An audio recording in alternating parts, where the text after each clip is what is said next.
All right, let's get this show started. How is everyone tonight? It's 8 o'clock p.m. Monday night here in California, and this is our weekly, live stream, right? Where we kind of get together and talk about batteries and stuff, and then, weekly we get interrupted by the dogs here because they want to play and they want to do something. Oh my God, this guy's okay. So then they start humping each other, and that's how usually it goes. And then you guys just shoot a bunch of questions to me, and then I try to answer as best as we can. But there's a lot of stuff going on this week. We have our peak shavers, AC couple Powerwall. So. Let me see if I can show it to you.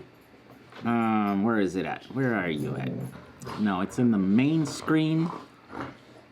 Right? It's in the main screen, and then video? No. Image show. Okay. All right. So these are two power supply. Oh, actually, no. You haven't seen them there. There we go. These are two. Oh. I received two power supplies today, and I am going to be using those. These ones right here. They are pretty cool looking little devices, mainly because they're cheap. They're like, I don't know, they're like between $60 and $70, but they can do about 1,000 watts at 24 volts, and they do have the ability to change the voltage up and down, about 5, I think 10 volts, 5 volts down and 5 volts up. So they kind of vary quite a bit.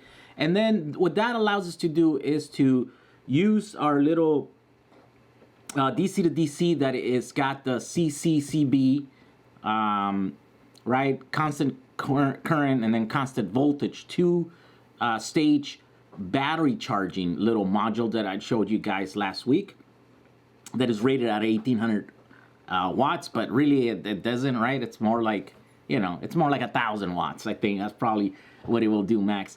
Along with that, we can probably do about 700 watt continuous, and both of these pieces of Chinese technology will probably last a very long time, because then we're below, the peak, and so, we're at a nice little medium place where they will last a long time, right? And so you'll be able to charge that battery, and they fit in that box really neatly along with so it's about 1,000 watts of charging and about 1,000 watts of discharging on a grid-tied inverter, right? So they're, one's about $100, the other one's, so for about $200, you can do about 700 watts continuous in and out of this battery wall, right? And so that I'm going to put them into that little box there.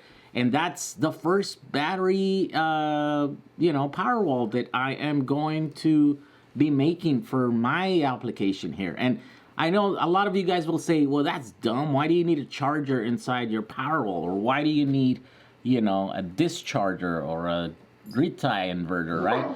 And yeah, so that's exactly where it comes in. We want to do, there's two types of Powerwalls, right? There are the off-grid and then the grid type AC couple peak shavers type of Powerwalls. And Tesla's Powerwall is the second kind, right? Is the grid tied peak shaver. I mean, you could use it in different ways, but it's mostly for peak shaving. That's how it kind of makes sense. And so that's what and there's a lot of benefits. That's the reason why they went that way. And once you get to study and look at the thing, you're like, oh, that makes a lot of sense. It allows you to use it with existing solar, 90% of the solar systems that are out there, that are grid tied. It allows you to just put the system in there and plug it. Yeah, it's kind of redundant. It's got dual distributed, inverters, right? And there's inefficiencies with the conversion of AC/DC going on, multiple times and stuff. But you save a bunch of money in installation and all this other stuff, right? And it just works. And there's a lot of benefits, and I think the benefits outweigh the drawbacks or whatever. Of course, not for everyone, right? If you want to do an off-grid system and you have no problem rewiring your entire house so that it works with the off-grid system, then yeah, that might be the best way to go. If you're already out in the grid tie, or your house is already wired for like some, like if you have like a what would it be, like an emergency power supply, emergency power source, like a generator or whatever, then your house is probably already kind of wired for that, and adding an inverter in there might not be such a big deal like what it is for the rest of us that have a home that has it's pretty much the way they built it and stuff. So that's the reason why this kind of works, right? It's for some people that would take too much work and too much effort to rewire our houses, already have solar panels that are grid tied. So for a lot of people in the United States, this is going to be the best type, right? And so, yeah, there's some hurdles to go with it, but I think as a proof of concept, as something that you can build and you can plug it in, and it's all self-contained in a little box, this is going to be the thing. So let's talk about this. It's going to be about 200 cells, right? 200 cells. So the average cell is 10 watt hours, right? The 2600 milliamp hours is 10. So what is that? So 200, yeah, so that's 20 kilowatt hours? No, I mean 2 kilowatt hours. Yeah, so 2 kilowatt hours all the way to like the ones, if you buy the new ones, that are like 3.2, 3.4 are I think like the top, right? I have like 3.5 cells. So you can go, let's say that you go 3.5 times 3.6, right? So that's like 12 times 200. So yeah, so it's between 2 kilowatt and 2.5 kilowatt hours, right? But it's a little box. It's about this big and it's about 42 inches tall. It's about half of what the Tesla Powerwall is, right? Size wise. So if you put two of them together side by side, then you have anywhere between 4 and 5 kilowatt hours, and it's self-contained, right? So it's got all the equipment that you need in there, and you can set the timer. That's the only thing that I'm missing right now is the controlling a device, right? So I actually ordered some devices that are controllable via Google Assistant and Alexa. Is it Alexa? And I think there's another one, right? So that you could actually time it and tell it like, okay, turn on, start charging the batteries at midnight, and then start pushing the energy back at noon or something. It can set that up, and then it'll run through both cycles. It'll charge the batteries at night, and then it'll discharge the batteries during the day.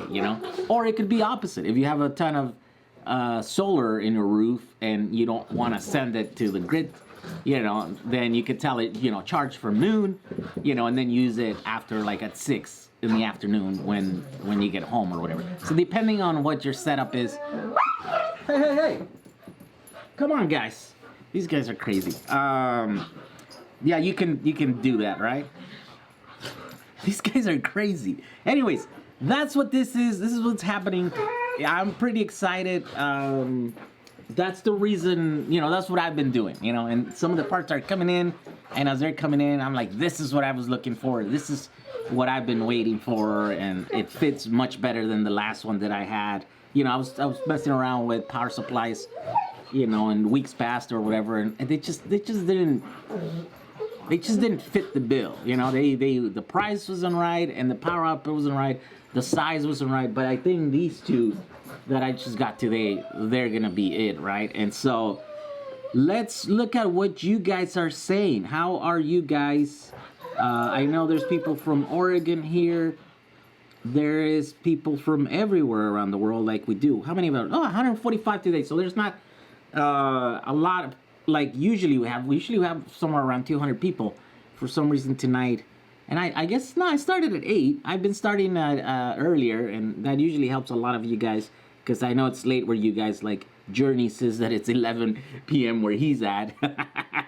Yeah, it's a lot. On the East Coast, for a lot of you guys, it's about 11. But what are you guys working on? Let's see. Let's start some of the questions here. 2109. Yeah, what is that? 2209. I don't understand those that time structure. What is that? That's military time or something like that? I don't know. Argentina, it's in the house. Lisandro Cervantes, look at that. Jacob Garcia time. Amazon has an entire department listening into what you say and have a private chat that laughs at people. Look at that, Adrian. Adrian Segui is remember me, Jay? Yes, I remember you, Adrian. Got you access to a Tesla Power Pack. Let me know if you guys have questions. I do professional energy storage engineering for a living. Time of use, tariff, intelligent, optimization. There you go. Adrian's the real deal. He used to work for, I think not directly, right? But your company used to install Powerwalls and stuff, and maybe you still do. I don't know. But yeah, definitely. And he's got some batteries for sale right now that he put on our Facebook group. If you're not in Jehu's Powerwall Facebook group, then you're missing out because he put some batteries up there. I don't know. Are those sold out yet, or are there still some available? I know those are really cool, right? Because they already come packaged into the voltage you need, so you don't need to mess around, soldering or doing the thing, or even our little thing where you have to assemble all our PCBs and stuff, right? Yeah, but those, those are kind of limited. They come and go, sometimes, even Tom gets some in and then, they sell out and then that's it. If you're lucky enough to be there and grab some, then it's good. But if not, if you're going to be trying to do the thing, I guess our little system here, it's what's going to help a bunch of you guys to make a little Powerwall, a grid tie, a peak shaver. Let's see how many of you guys are on time of use, which means that your energy costs different depending on the time of day, right? You have peak hours where your energy is really expensive. How many of you that are here of the 145 watching now are in that? And how many of you are on a flat rate, no matter what time of the day, you get the same amount? I love this live streams. It's real serious and those crazy dogs in the back. Yes, look at that. Now they settle down, but they decided that they're gonna be crazy for a little while. Let's see. Bangladesh is in the house. NorCal. Look at that. Do you like Mickey Mouse? And Island Times is deleting. Look at that. Paris church got fired. Notre Dame. Yeah, did you guys see that? Damn it. Okay, let me see. Hopefully you guys are still there. But my computer just crashed. The browser did anyways. I don't know if I needed the browser to be there. Let's see. Okay, seems like you guys are back. 5 watching, but then let me refresh that and see if you guys are still there. Okay, are you guys still there? Come on. Yes. Okay. Yeah, so no one went away. Okay, there we go. Yes, the church got fired. That's pretty crazy. I was never there to see it. I guess I'm not, whatever. Maybe it's gonna be better. Because as I understand, that thing was falling apart. It was in real bad shape. And in fact, they were working on it. Probably was the reason why it caught fire. I think somehow they might be able to link it back to like the construction crew or something. I don't know. It's possible, right? But yeah, if you guys kind of, appreciate old stuff and tradition and history and stuff, yeah, I guess that's a good one, right? 850 years. Yeah, that sucks. Let's see. I still got to make my automatic switch work for my off-grid backup, but soon. There you go. Where are the Sonys? Yes, the Sonys should be coming up pretty soon. This week. Michael said this week, but then also again he said other weeks he said this week. Hey, stop it. They're fighting over a thing right now. Let me take a quick break here so my wife is gonna come in right now and the dogs are gonna go crazy. So just a quick second. Let's talk about the EV West M3. I'm Michael Breen with EV West, and 7 years ago we started our little electric car speed shop so we could help people make classic cars go faster. At the time we were looking around for venues, and there wasn't a lot available to electric cars, and we came across Pikes Peak, and they actually had a class.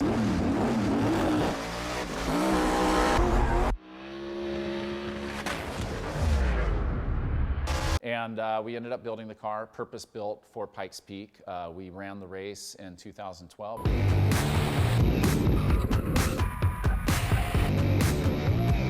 We ended up setting a record for the fastest street-legal electric car to go up the hill. Now, the car that Michael is talking about is the famous M3. 342 horsepower and 850.4 pound-feet of torque. A few years later, I saw it.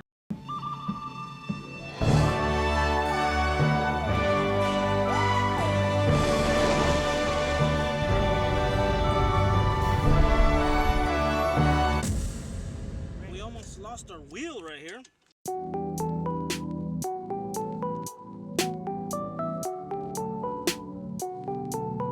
Twitch. All right, we're back. We're back. How is everybody doing? Not sold out yet. 2 kilowatt hours Panasonic built plug and plug. $400 is less than Tesla Power Pack. There you go. Not sold out. He still has some. So if you want to get some of these, we're talking about this battery, battery like packs, right?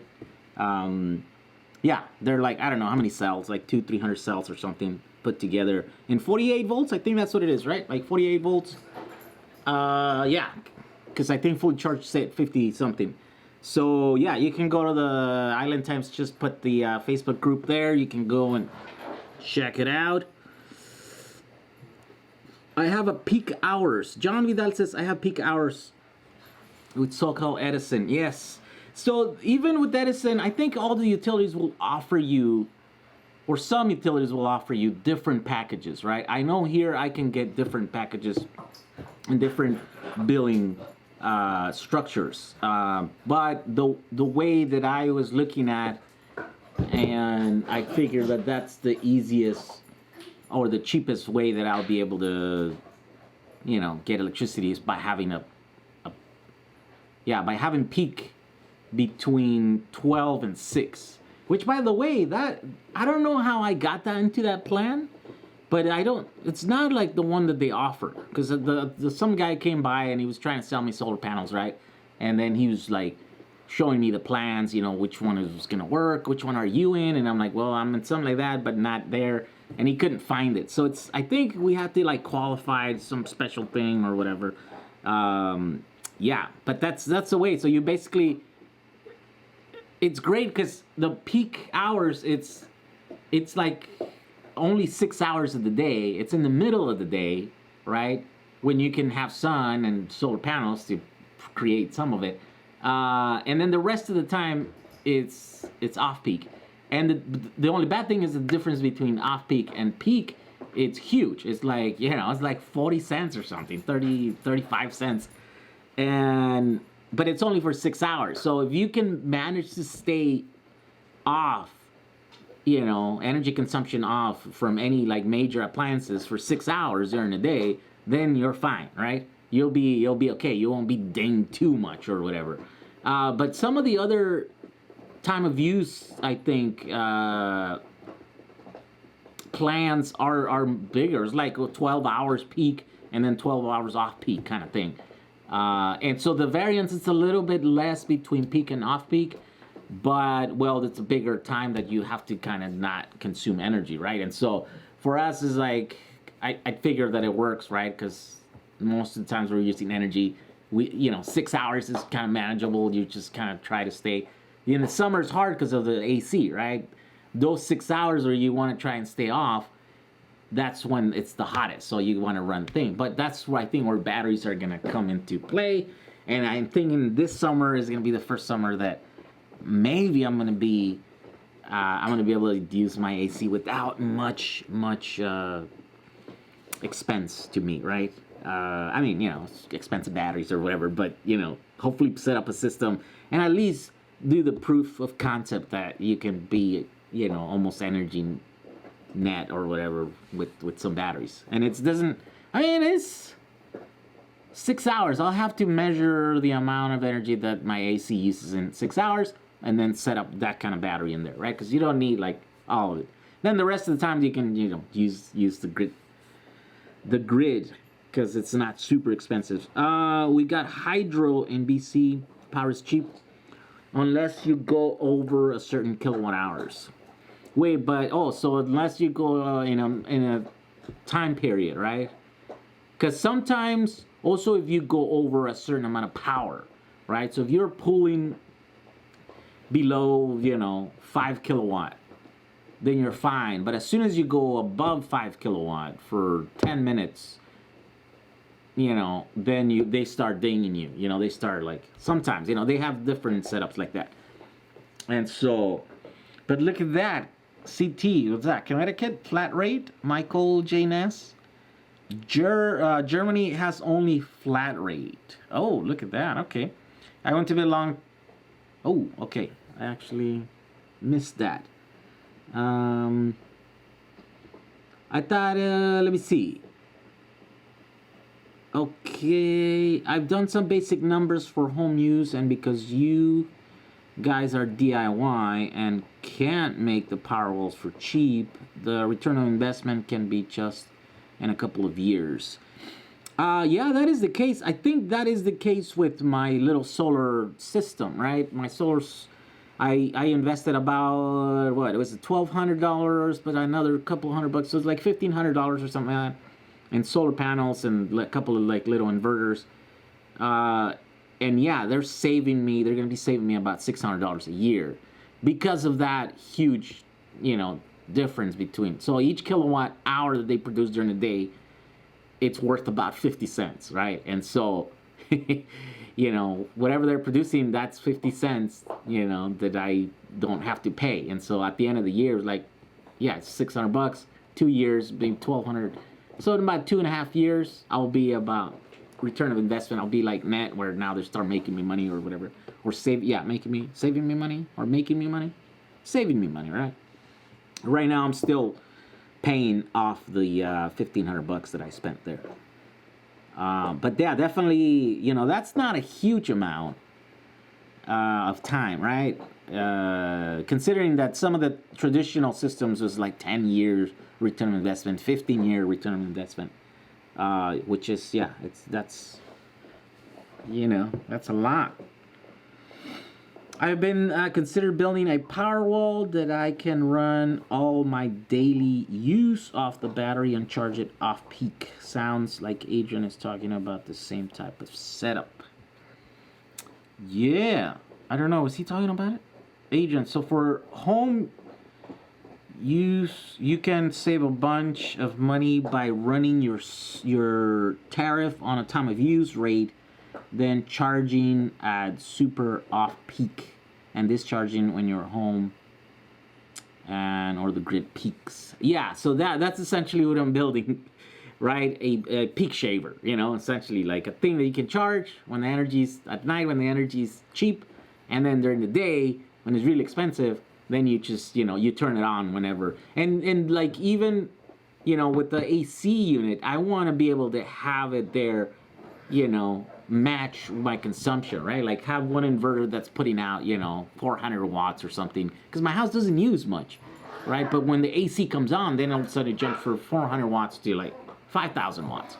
You can have a separate system with a battery and inverter that can do 5,000 watts into the grid, but it's not on all the time. It's only when the load is on, when you're trying to use that, right? So when the AC kicks on, then the inverter also kicks on, and then that energy comes from the batteries, and so that's the way I think that we want to do it, so that the grid is there, you're using it as backup, but you're trying to stay, create your own energy, either if you don't have solar panels, you can buy it cheap, so you're basically shifting your time of use when you buy your energy, which is, yeah, that's the way to go. Saving money is the same as making money. That frees up money for other things like investments. That's true. Yeah. So money in your pocket, right? It's money made, money saved. how do you become a supporter? So there's a bunch of ways. You could, you could buy some of this stuff and then try it yourself. That's the easiest, right? And that's the one that benefits you the most, right? If you want to build some of this stuff, click on the links, buy the stuff, follow along and build it. I get a little kickbacks here and there, a few cents off of like, a few percentage, points off of like whatever you buy on Amazon. I have links through all that stuff. And so that's one way that doesn't cost you anything, but it supports me and my efforts in doing all the stuff. You could also buy stuff directly from me, right? So even though this is an open source project, the stuff that we're doing with the DIY Powerwalls, I offer links directly to the Chinese vendors and directly to the factories that make the PCBs, and you can buy them directly. That's literally the cheapest you can get because you're going direct, right? There's no middleman there.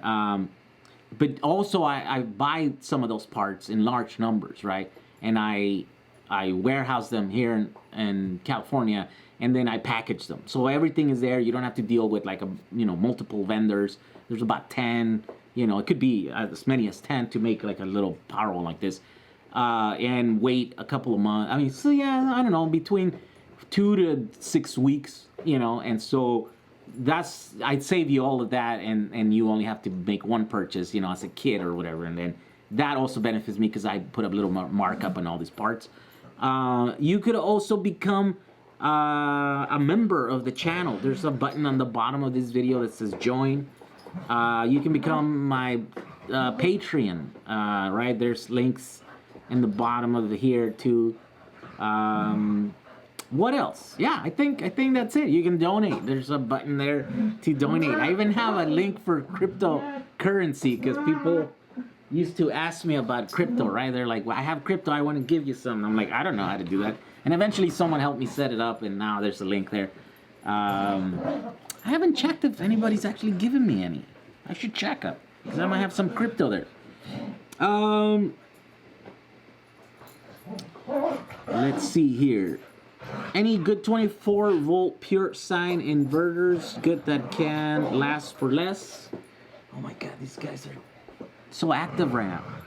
I don't know. I mean, there's some of the ones that we're buying from Amazon, and I gotta get some to give these guys because they're just happy, right? They're just horsing around or whatever. They're playing around, but I've gone through 2 inverters. Yeah, we have a bunch of these ones that we're using from Amazon, and I don't know how good they're going to be, right? Like these ones, the ones that I'm putting in there, yeah, they're already, I had some fail. Hey, can you do it more quiet? Try to do it more quiet, boys, come on. Yeah, one of them failed. As soon as they go right back to it. That's crazy. Yeah, there's some people that say that there was one fail. I think there was water damage or water went in there, right? And so there was signs of water inside. I just where I put it, I guess maybe I left the thing open, and then this last few weeks or a couple months where it was raining really hard or whatever for a while, then maybe it got water in there, and then so it was probably wet, and then when the sun came out or whatever, then it was still wet, and I think it just fried the thing. The other one was just the fans were going bad, and so they have really cheap fans. So maybe what we need to do is, like, as soon as you get one, you change the fans and you put some with actual bearings in there and not just the cheap bushings, and then those will last a long time. I also have a lot of people that told me that they've been running them for years, and all they do is once a year they take it apart and they take and drop a drop of like some lubricant on the actual fans, and the fans just keep running forever, right?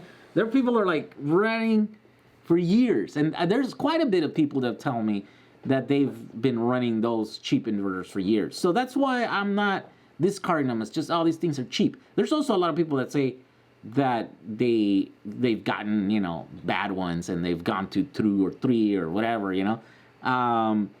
But a lot of those people, when you talk to them, they're like, oh, you're trying to push 1,000 watts to a 1,000-watt inverter. Like, okay, well, that's why, right? It's like, you can't push stuff at peak and expect it to last a long time. Like, get in your car and drive top speed, you know, 120, whatever, nonstop, you know, forever. It's not gonna last very long, right? So that's the other thing, right? Like, if you run it at this one, I think I'm gonna be around 700 watts, right? Only at the beginning of the discharge curve, and then after that is gonna taper and taper and taper, right? So it'll last a long time. I think, well, 2 kilowatt hours.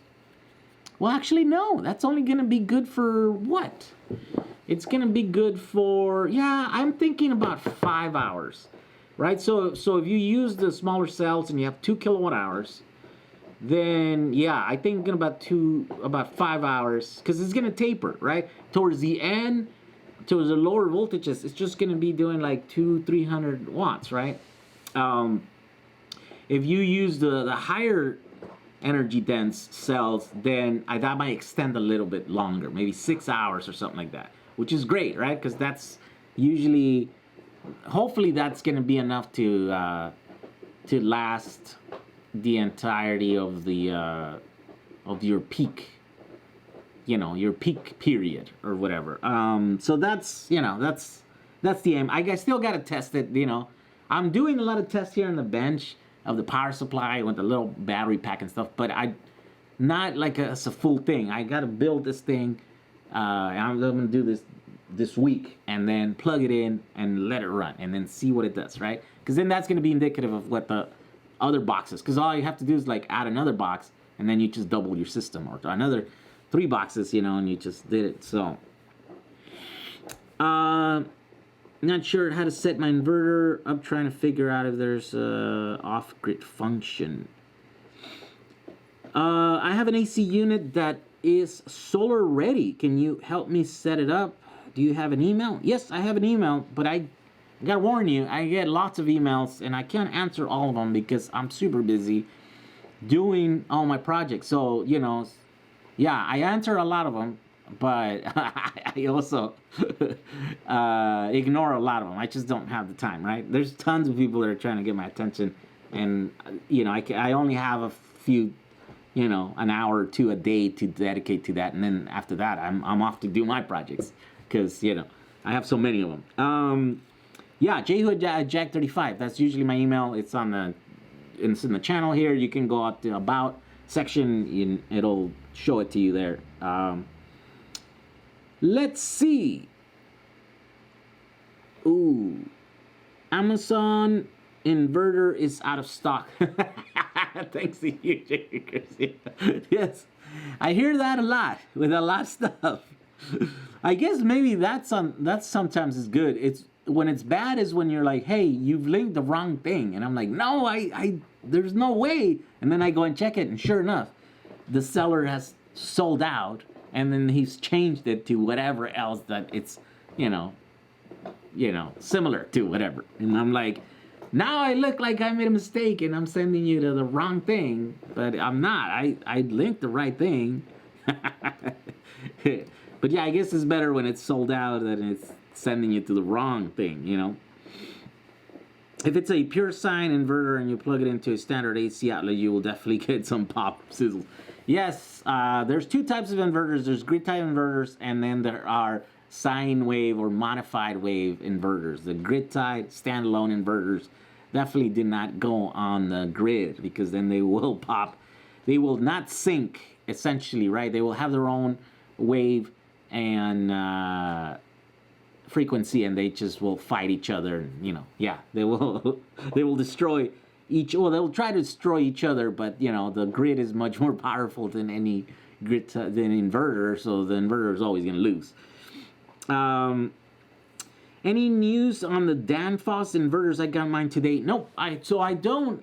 Tom was supposed to send me one of each so that I can kind of play with them, look at them, you know, install batteries on it and stuff, you know, put them in the solar panels, you know, just experiment with them, see if we can change them from 50 hertz to 60 hertz, right? Because there's a lot of them. You know, the weird thing is that I don't know how much of the stock is 50 hertz and how much of it is 60 hertz. But everyone's buying 60 hertz, obviously. And I asked him, like, any of the 50 hertz selling? And he's like, not a single one. So all of you guys that are out in Europe, you haven't bought any. Like, I don't know if it's because I know that in some places they don't meet the requirements, even though they technically they do. They're not in the list or something like that. Yeah, I don't know the reason, but yeah, you guys, the 50 hertz crowd is definitely not jumping on these. I might be due to the fact that, you know, maybe shipping is, you know, more expensive or whatever. But from what we heard, there is a way that you can, you know, reprogram them to work on 60 hertz, right? And so there was someone that was going to show us, but I haven't heard from that, so maybe that, you know, that person flaked out, or I don't know. But I definitely I haven't gotten one. You know, maybe it's gonna be up to me to see. I definitely will give a shot.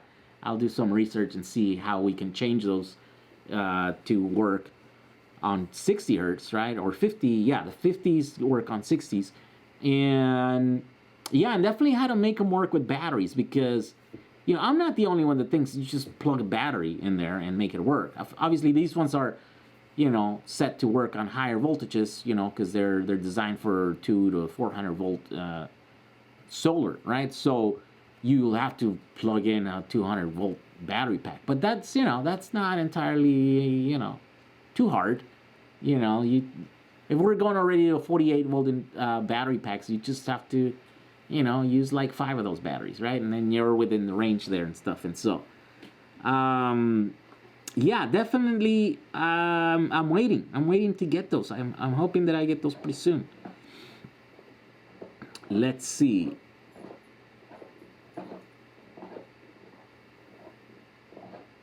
An inverter's purpose is to convert DC to AC. Did you plug an inverter into a 24-volt battery pack on the output? Inverter's purpose. Yes. Yeah. So both, right? So in our grid tie or AC couple battery packs, what happens is that you have both. You have an AC to DC inverter, a charger, right, that you can set to charge the charging rate and the charging voltages, the, you know, where to stop and all this other stuff. And then you have a DC to AC inverter, right? So that you can also get the power from the battery and then put it back in your house wiring so that you can use it with your, you know, so you can use it with your stuff, right? Like appliances. So that's what we're doing here. We're putting both of those pieces of equipment inside the battery. And if we're doing it like by battery, then it's all self-contained. It's there, you know, there's another one. And it's like literally you can just plug it in, right? And you just set a timer, you know, when you want it to charge, suck energy from the wall, and when you want it to push energy into the wall. That's the idea. That's how some of this equipment is working. Tesla's Powerwall, it's like that, I think, but it has a little bit more fancy, you know, communication. You know, it uses like a little controller, and it'll check, you know, how much power is being produced by the solar, right? So it measures, you know, from what's coming in from solar, and it'll make decisions according to that, according to your instructions. You can set it in different modes. This one is going to be more straightforward, but you never know, because this is an open source project. Eventually, I think maybe we can have some, you know, smart logic that will control it. You know, that it can do all of that stuff, can measure energy coming in from solar panels, can measure this stuff, and then do whatever you're instructed to do it accordingly, right? Or have a set of instructions where, like, if this requirement is met, then you do this. If this requirement is not met, but this other one is met, you know, and then it'll do different things. I mean, you know, it's like kind of advanced, but at the same time, it's kind of rudimentary. Like, it's just, it's not super advanced. It's not rocket science, right? It's just a battery. Let's see here. He ignores me, says Random, which is okay. All I do is derail the topic. I don't know, Randy. It's the first time I see your comment. There's a lot of comments, right? Although I'm talking a lot today, so there's not a lot of comments. Let's see. Adrian says, I've personally seen an unsynced 2 megawatt generator tied to the grid. The grid won. Came off of his anchor bolts. This heart synced.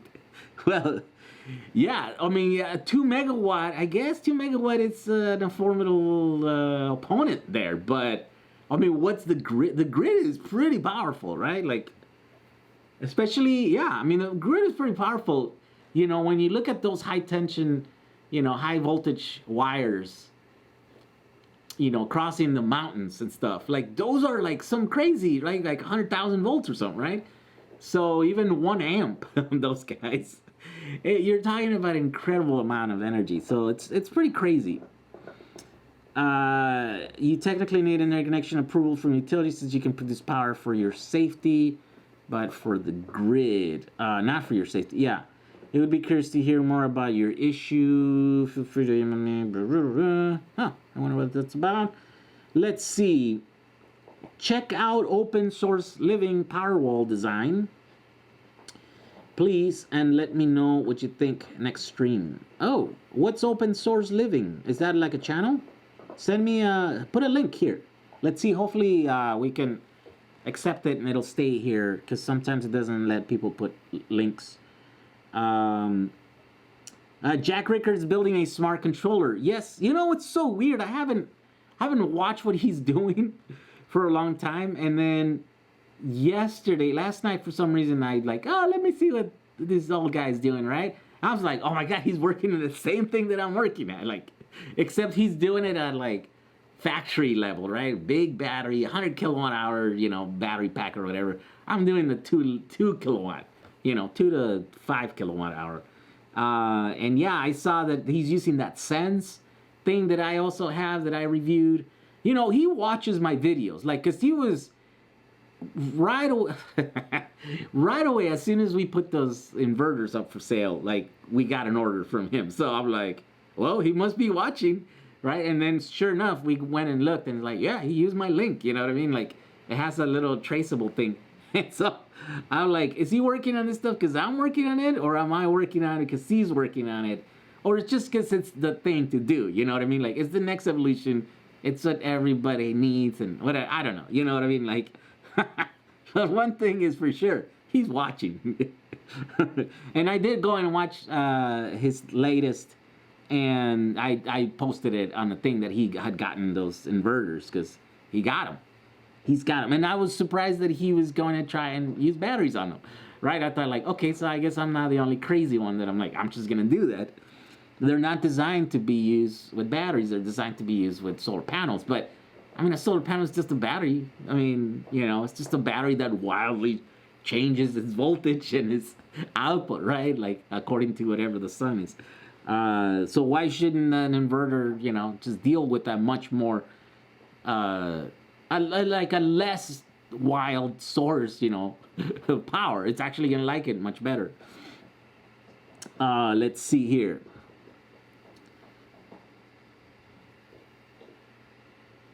I missed the live stream last week. Oh, where were you? Channel and see how you can communicate with us. Let's see. In Norway or some Scandinavian country, they charge Teslas at night. It's so cheap there. They even install timers, so the car starts charging only at night. It saves big money. Yes. So there's actually, there's parts in Texas where the energy is free at night, like free. I talked to some guy who was like, no, I'm like, what, like practically free? Like, no, it's free. From this hour to that hour is like no money. Like, you can take as much as you want.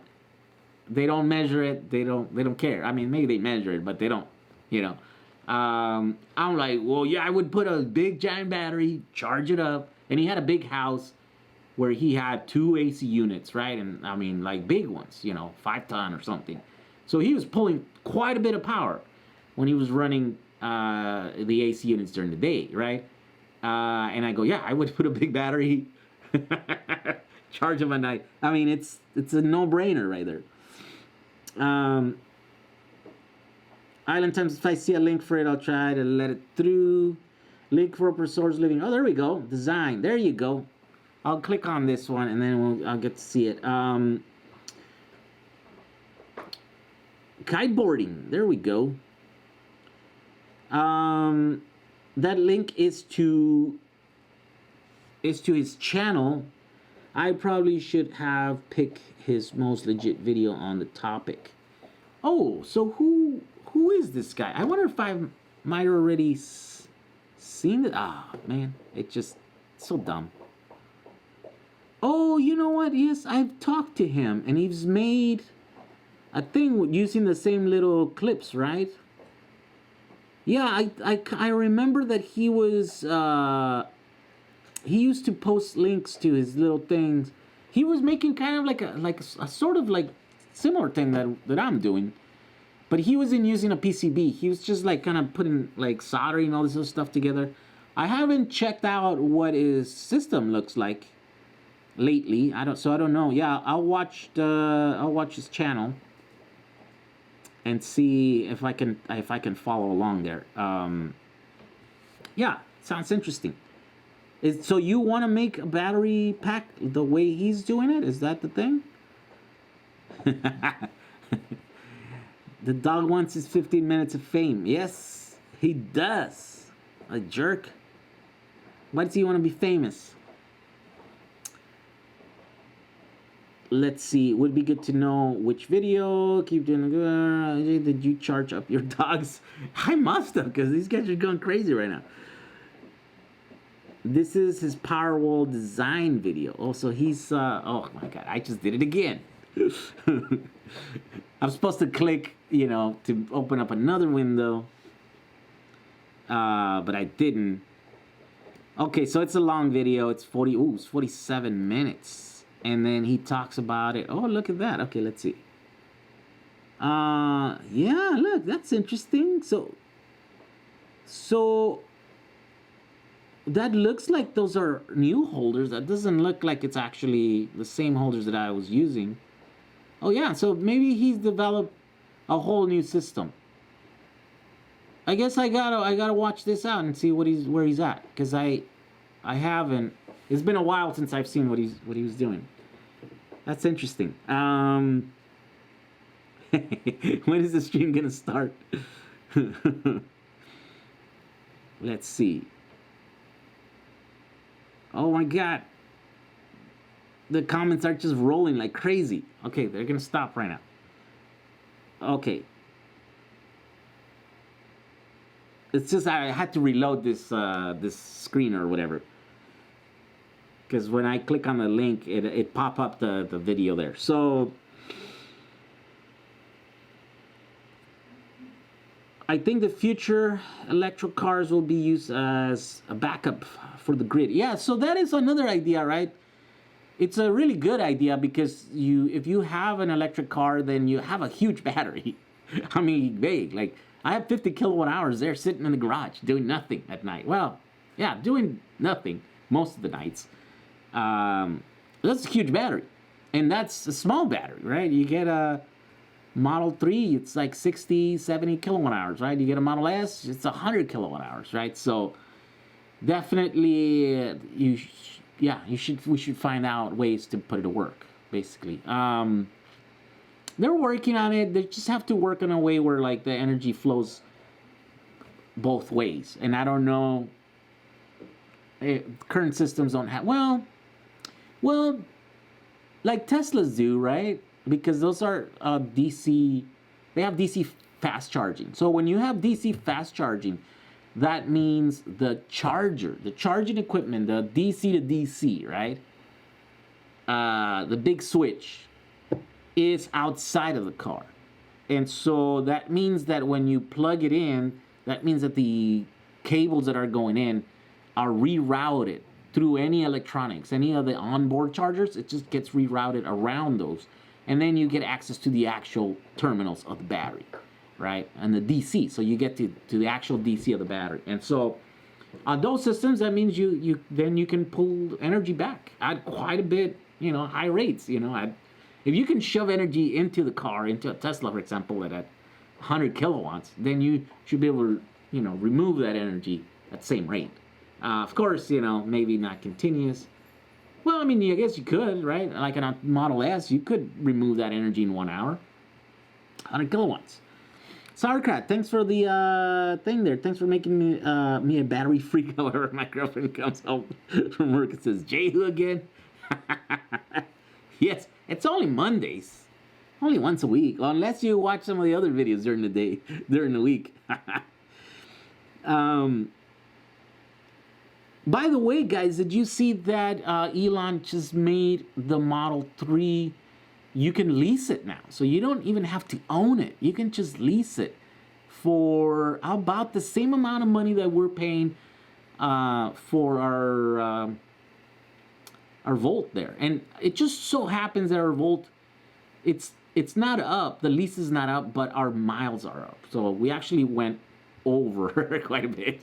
And so that means that for the next 5 or so months, I think we're going to be going over, which that means those miles are going to cost us a lot.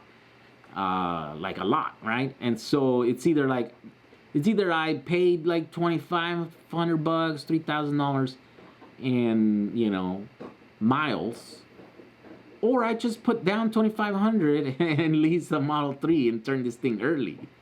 So I think it's a no-brainer, right? And he said that full charging, not full charging, what is it? So there's a lot of benefits, right? Since I'm a YouTuber and I have a lot of, like, an audience like you guys, and a lot of you guys are gonna buy Teslas, or are buying Teslas. So I can use, I can use a code to lease one, right? To buy a Tesla or lease it or whatever, and I would get, I think, 1,000 miles of free supercharging. But because I also have an audience, then if I can get people to continuously use my code, then that means I could basically drive it around on free energy. And so then I could eliminate that, right? No gas and no electricity. I mean, I would still charge it here, I guess. Although there is a supercharger on the way to my wife's work, so she could actually, come on the way home, stop by and charge it for 20 minutes or 10 minutes or something, and then she would never have to charge it at home. Like, there's a way that you could do it if you wanted to. And so that means it would be a way cheaper car. I don't know how the tax credit would work. I don't know if I would still be able to get that because, well, I don't own the car if I'm leasing it, right? So I think Tesla probably pockets that. And I heard that the self-driving thing is gonna go up. Right now it's like $5,000, and it's just gonna become better and better, but it's starting next month on the 1st, so in 2 weeks it's gonna go up, and it's gonna go up quite substantially. They said like by a few $1,000s, right? Because it's getting so much better. Like, he's releasing updates or whatever. So anyways, all that to say that I think I'm gonna have to get a Tesla. I don't know. I mean, not for me, right? For my wife. But yeah, I think it's kind of a no-brainer. I can make videos about the Model 3. I could use that referral to, like, enter and maybe win, like, a Model S or whatever. Now, we kind of lost the advantage, Although, maybe not. I don't know how it works. I think anyone that gets a referral gets put in a pot or whatever, and then it's randomly gets picked, like, it's like a raffle thing. So I think people that have one referral as opposed to another person that has maybe 100 referrals probably have, like, similar chances of winning or something, right? Or maybe not. Maybe I have 100 entries and I have, kind of an advantage of winning. I don't know. But at this point, there's a ton of these, like, YouTubers that have massive audiences and they're using the referral code, right? And so I don't know. Maybe it's a good thing because I stand a chance to compete with them, you know, and then, you know, just regular people have a chance to compete with people in my level. I don't know. I still haven't really looked into that, but I think, yeah, I think it's looking like I might have to get a Model 3 pretty soon here, within the next couple of weeks or something. Where I live in Switzerland, I pay 11 cents per kilowatt hour from 9 p.m. to 7 a.m. The rest of the day is 25 cents. Okay, so that's pretty similar to mine. I think I paid 11 cents on tier 1 and some like almost up to 14 on tier 2. But mine is from 6 p.m. to noon.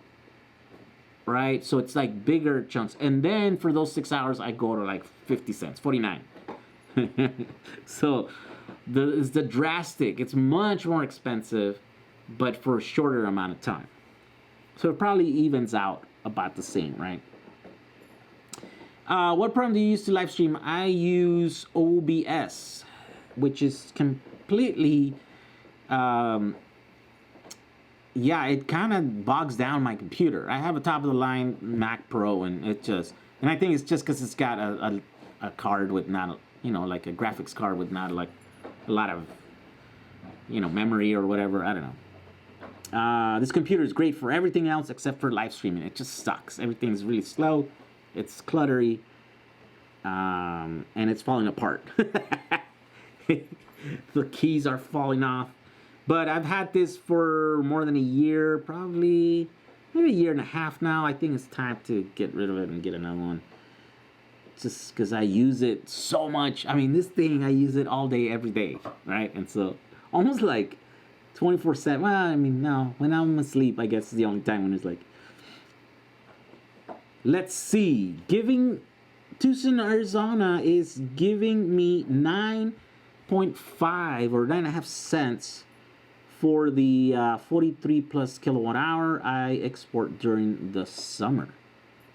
9 cents. Well, I mean that's not terrible. I mean, I don't know. And I guess it would be terrible if they turn around and they just charge you 49 cents for that kilowatt. Right? Like, so when the sun goes down, as soon as you pull that kilowatt right back, you know, if they they charge you 50 cents for it, I guess that would be not great.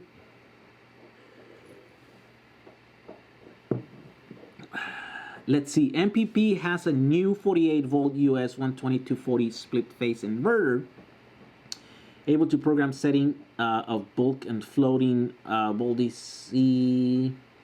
Programmable range are from 48 to 58 volts DC. Would this work for a 12S 18650 pack? I think so, right? I mean, what's a 12S? You would want to do 12S, I mean, no more than 50.4, right? And you say that it works 48. Yeah, so you'd be, yeah, right there. Here's the thing, though.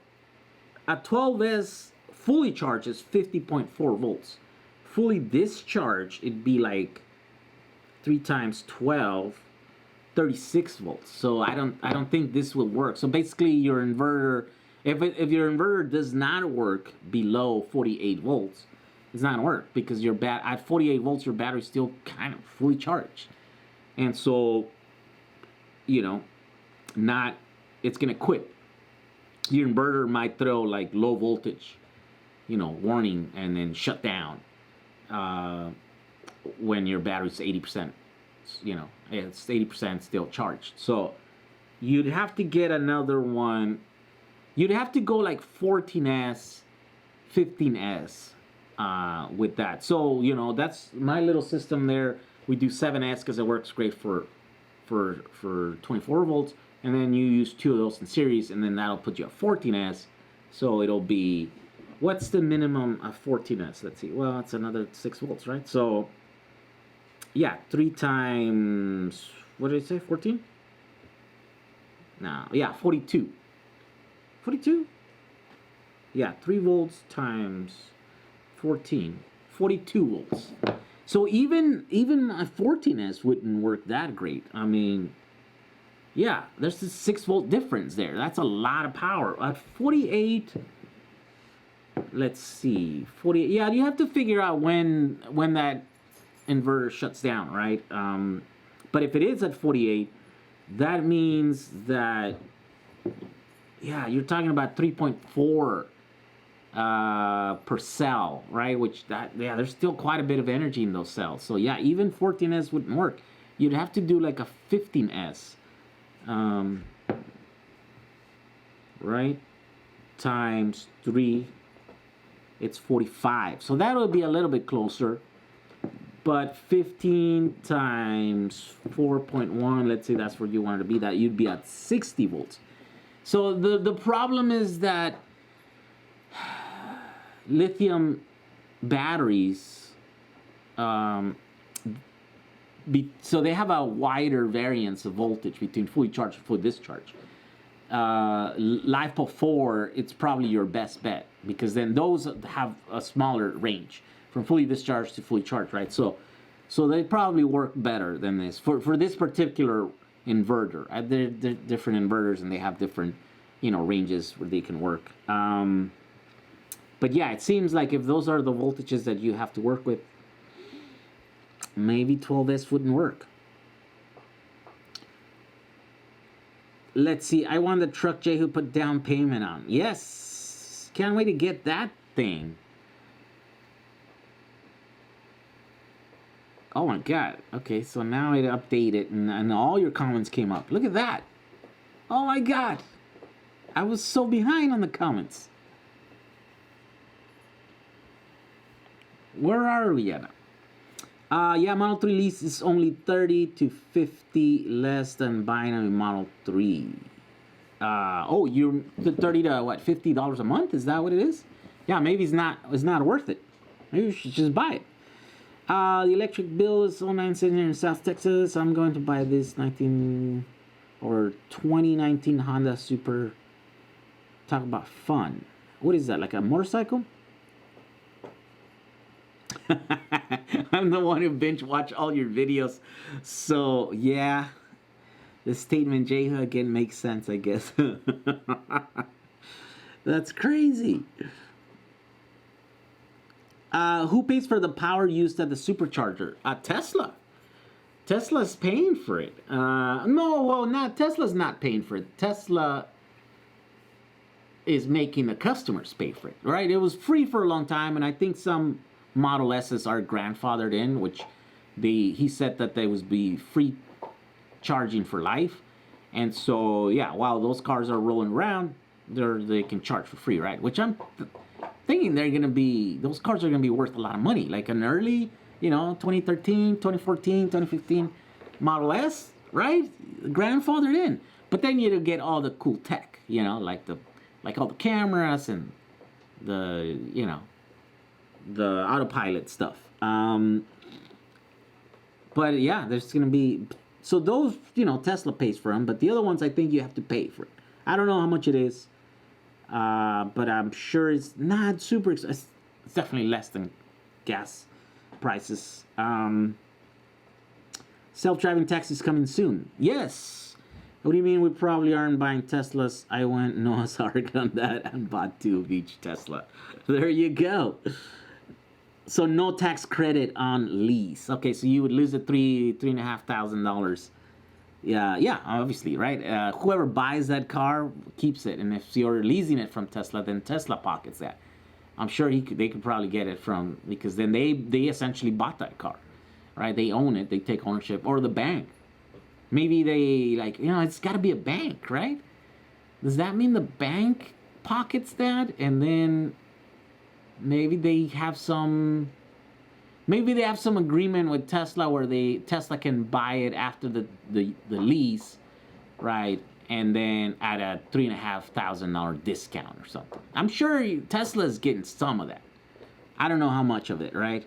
Because I think they're gonna buy all these cars back, and yeah, like Jack said, he's probably gonna use them for his self-driving, fleet or something.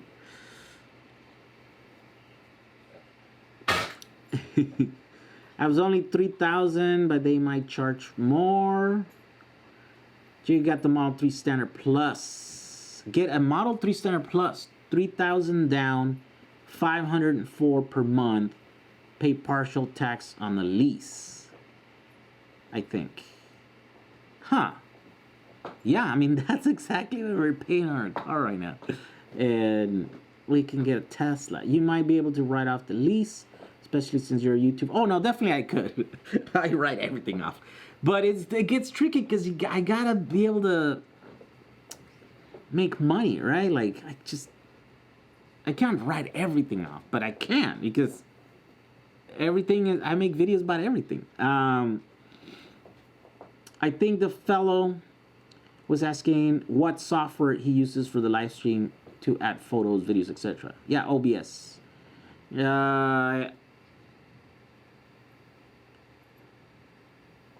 I'd pay for your free Tesla. That's a taxi driver. Look at that, Anthony Goodley. Self-driving cars will put me out of business. Personally, I just don't trust a computer with my life. I've done some programming, and I know there is no way to make it bug-free computer. Well, yeah, that's true. But I mean, have you seen how terrible drivers we are?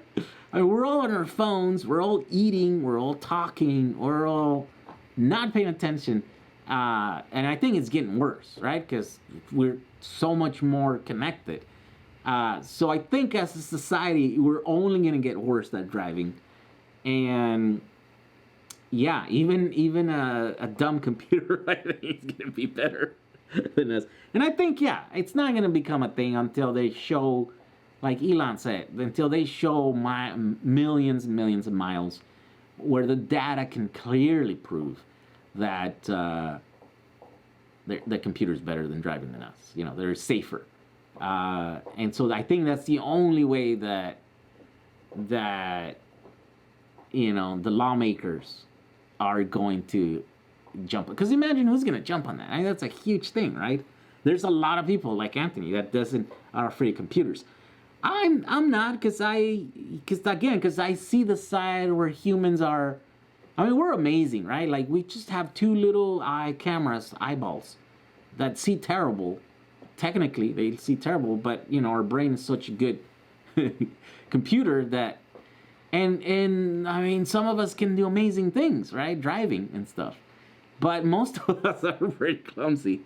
And so, yeah, when you look at it, it's like, most people should be driving, probably. Especially now.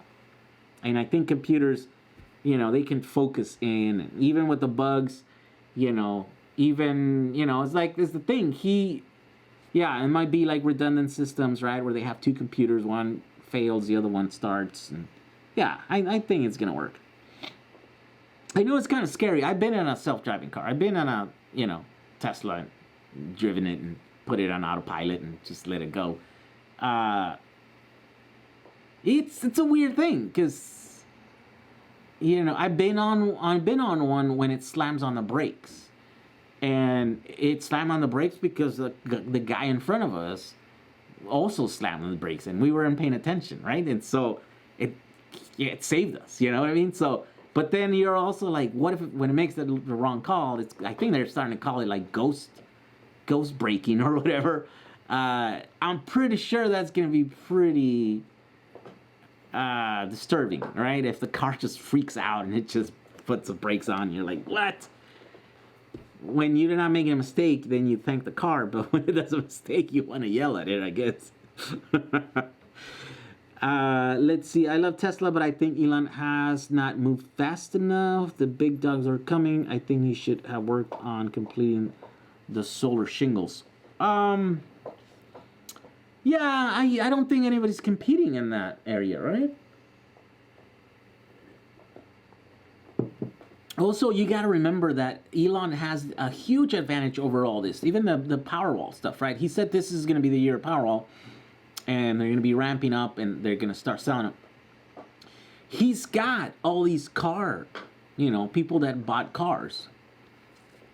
So he already has established clientele, right? And so all of those people, there's a large percentage of people that bought a car and love their car that are going to be like, yes, so what? We need a battery? Yes. send it to me. Maybe not a lot of them are buying it right now because they didn't have enough batteries.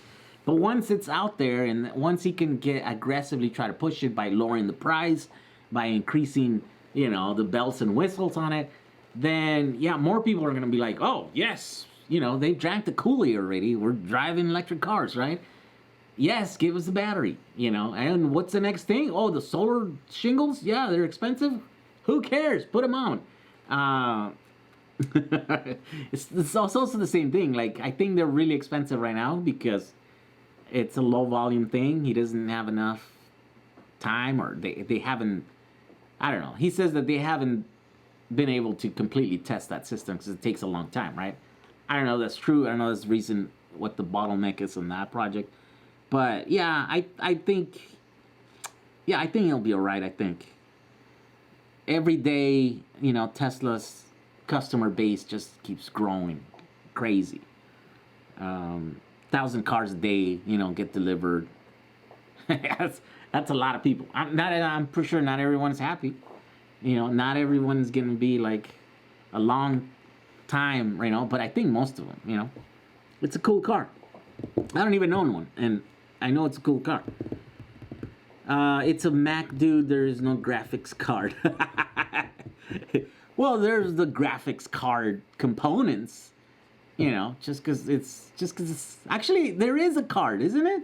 I think it's soldered into the main board, but it is a different board that has all the components, all the chips or whatever. But, so it's there. It's just, yeah.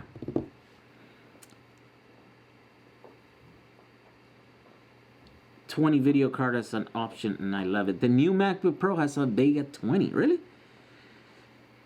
But much of its success is coming off government grants and pre-purchases of products people are waiting too long.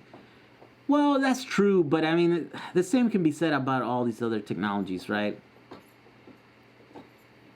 I think he needed that, right? It's like to say that he doesn't have a compelling product because he's got all these money, from the government. I mean, that's kind of not true. It's like the system's kind of set against these technologies, and if anything, those subsidies, I think in a lot of ways they even out the playing field, right? And so yeah, I think the subsidies are not going to be needed forever, and yeah, once that happens, the fact that it's a compelling product is gonna let the product just work on its own. It's a huge undertaking to like create a car that is different than everything else. I mean, yeah, it's not easy. It takes a lot of money, and it takes a lot of time to convince people, right? Especially people that are conflicted because of, monetary,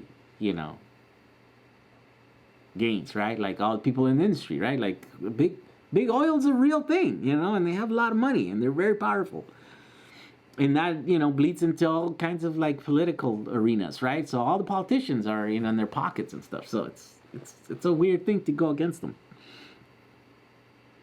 Can you please check the printer? Says we're out of ink. What? Well, we are out of ink, probably. Oh my God. Yes. Oh, cannot recognize cartridge.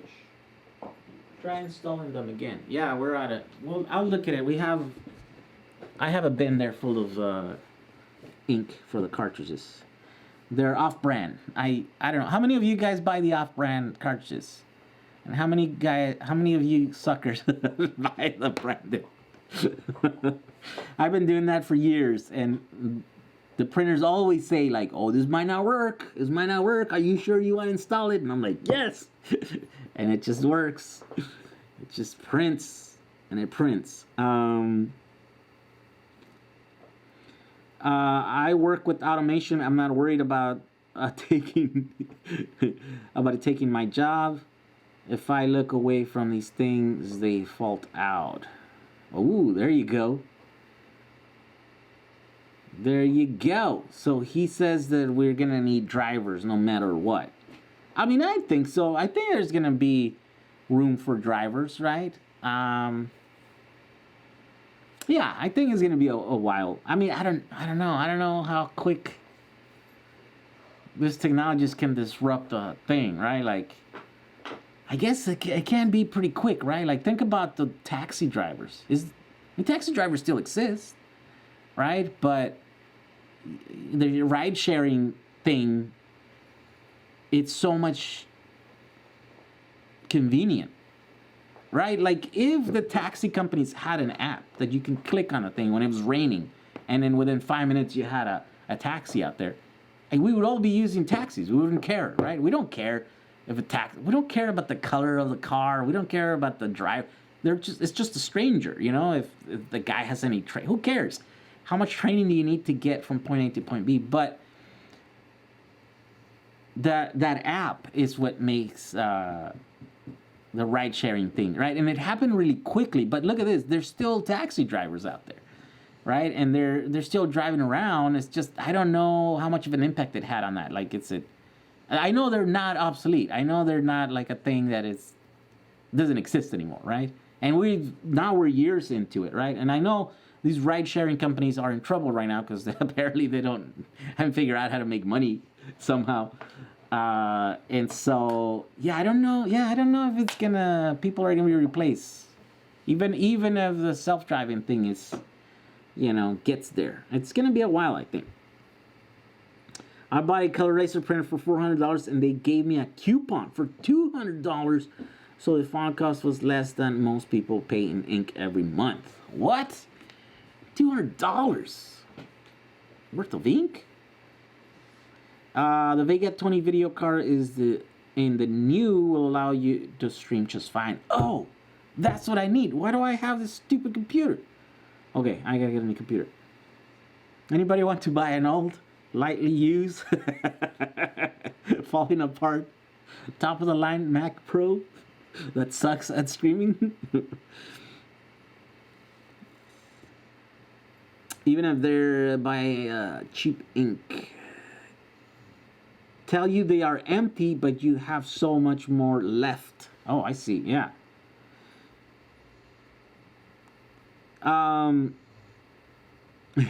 Printers of this guy. Yes. Get the Echo Tank printer. No cartridges. It's ink bottles. Way cheaper. Thousands of papers per ink bottle. There you go. Oh, look at that. Open source living. Love to see your take on the solderless. It's not that hard. Give it a go. Community needs simple. Yeah, that's true. That's true. My system it's not hard. It's just time consuming. Right? I mean, it's time consuming for me because I'm always doing like 100 things, at the same time. But if you're just doing the thing, like if you're like, oh, here's the package, here's what I have to do, and you set it all there, you could get through them like really quickly and like build a bunch of them. But it is still time consuming. So the only thing that I have going for it is the fact that it's a standard thing, right? Like soldering is a thing that people have automated now for years. In China, you can, there's robots that are soldering things to boards, day in, day out, and it's super cheap to do.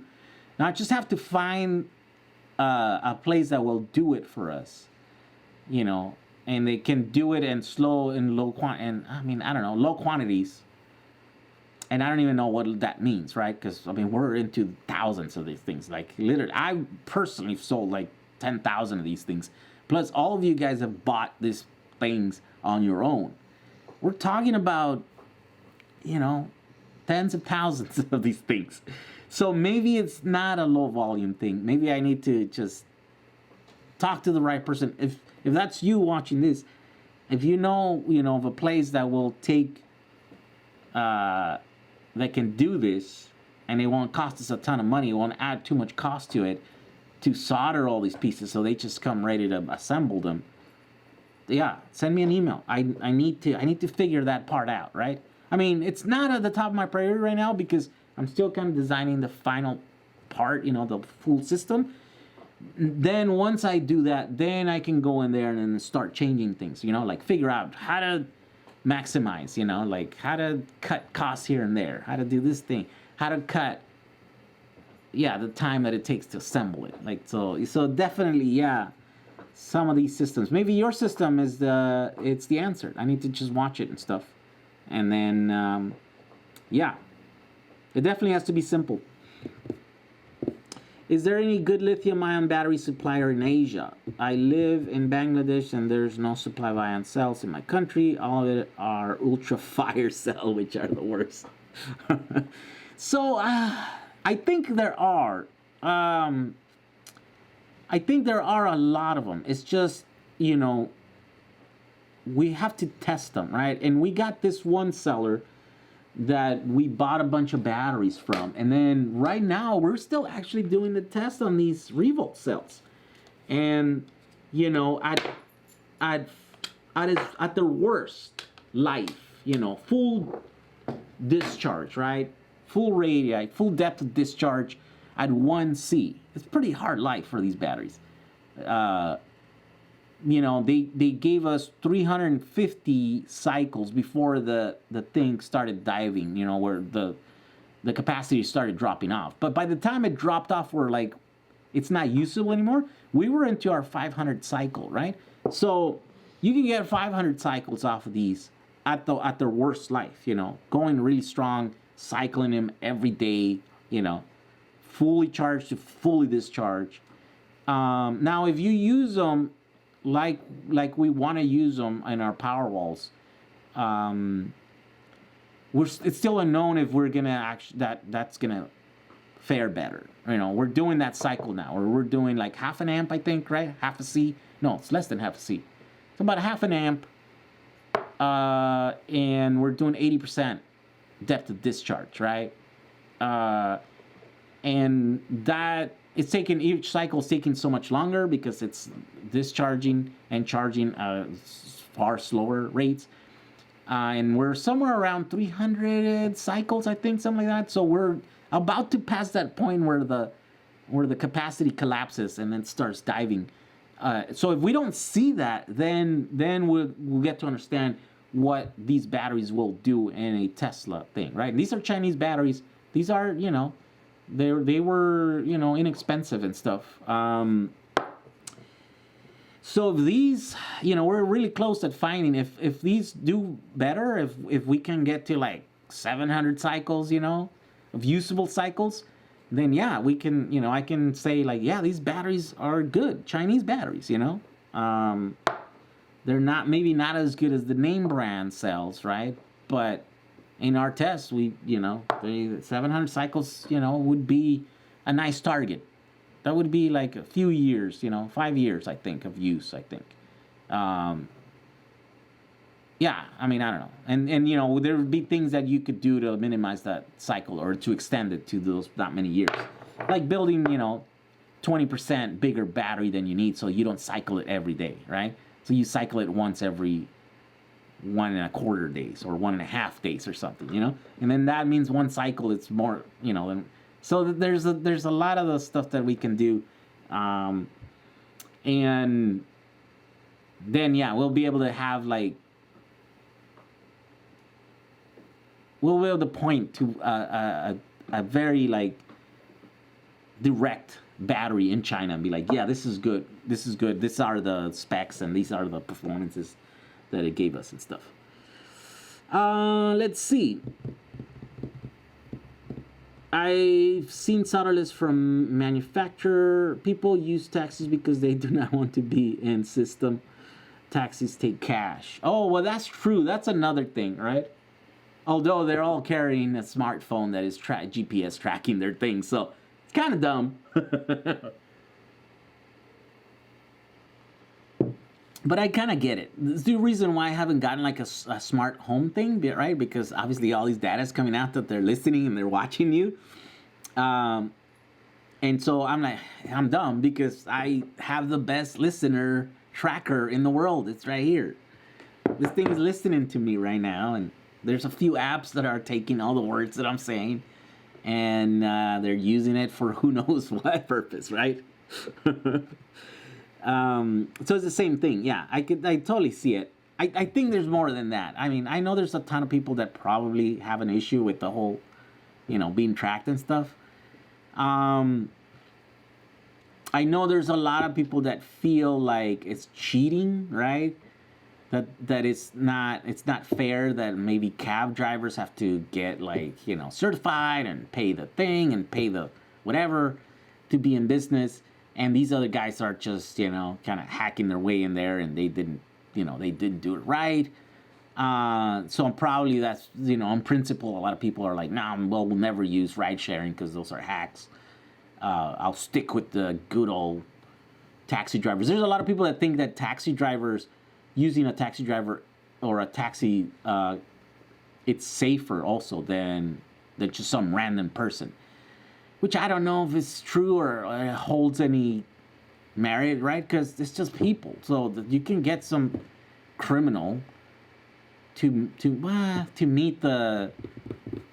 Yeah, here's the thing. People that do crazy things are not always criminals. They don't always have a criminal background, right? So you can pass a criminal background, and then you could also... People just flip sometimes. So it's not 100%, right? I don't know. Maybe it's less likely that happens. I don't know. I don't think it's as clear as that. It's like, no, it's not safer to go on taxis. I think you run the risk of getting in a car with crazy. No matter what color the car or what system you're using. But I know that it plays a role. So I know a lot of people are doing that too. Taxi driver was a monopoly, but not anymore. Yeah, that's also true. It was a monopoly, and so they obviously didn't like it when they disrupted the thing. They could, yeah, it was unfair, the fact that they're like, no, this is how the system's set up, and like, no innovation. Innovation can't just come in here and just take our money, you know, put us out of business. It's like, look, listen, like, especially drivers. I used to think like, why are these people complaining? Why they should just get the app and start driving. Like, join them. Like, you can't fight them. You can't win. Join them. Become a thing, you know? Be a taxi and then be a ride-sharing guy. Like, what is your allegiance to this system that is no longer working, you know?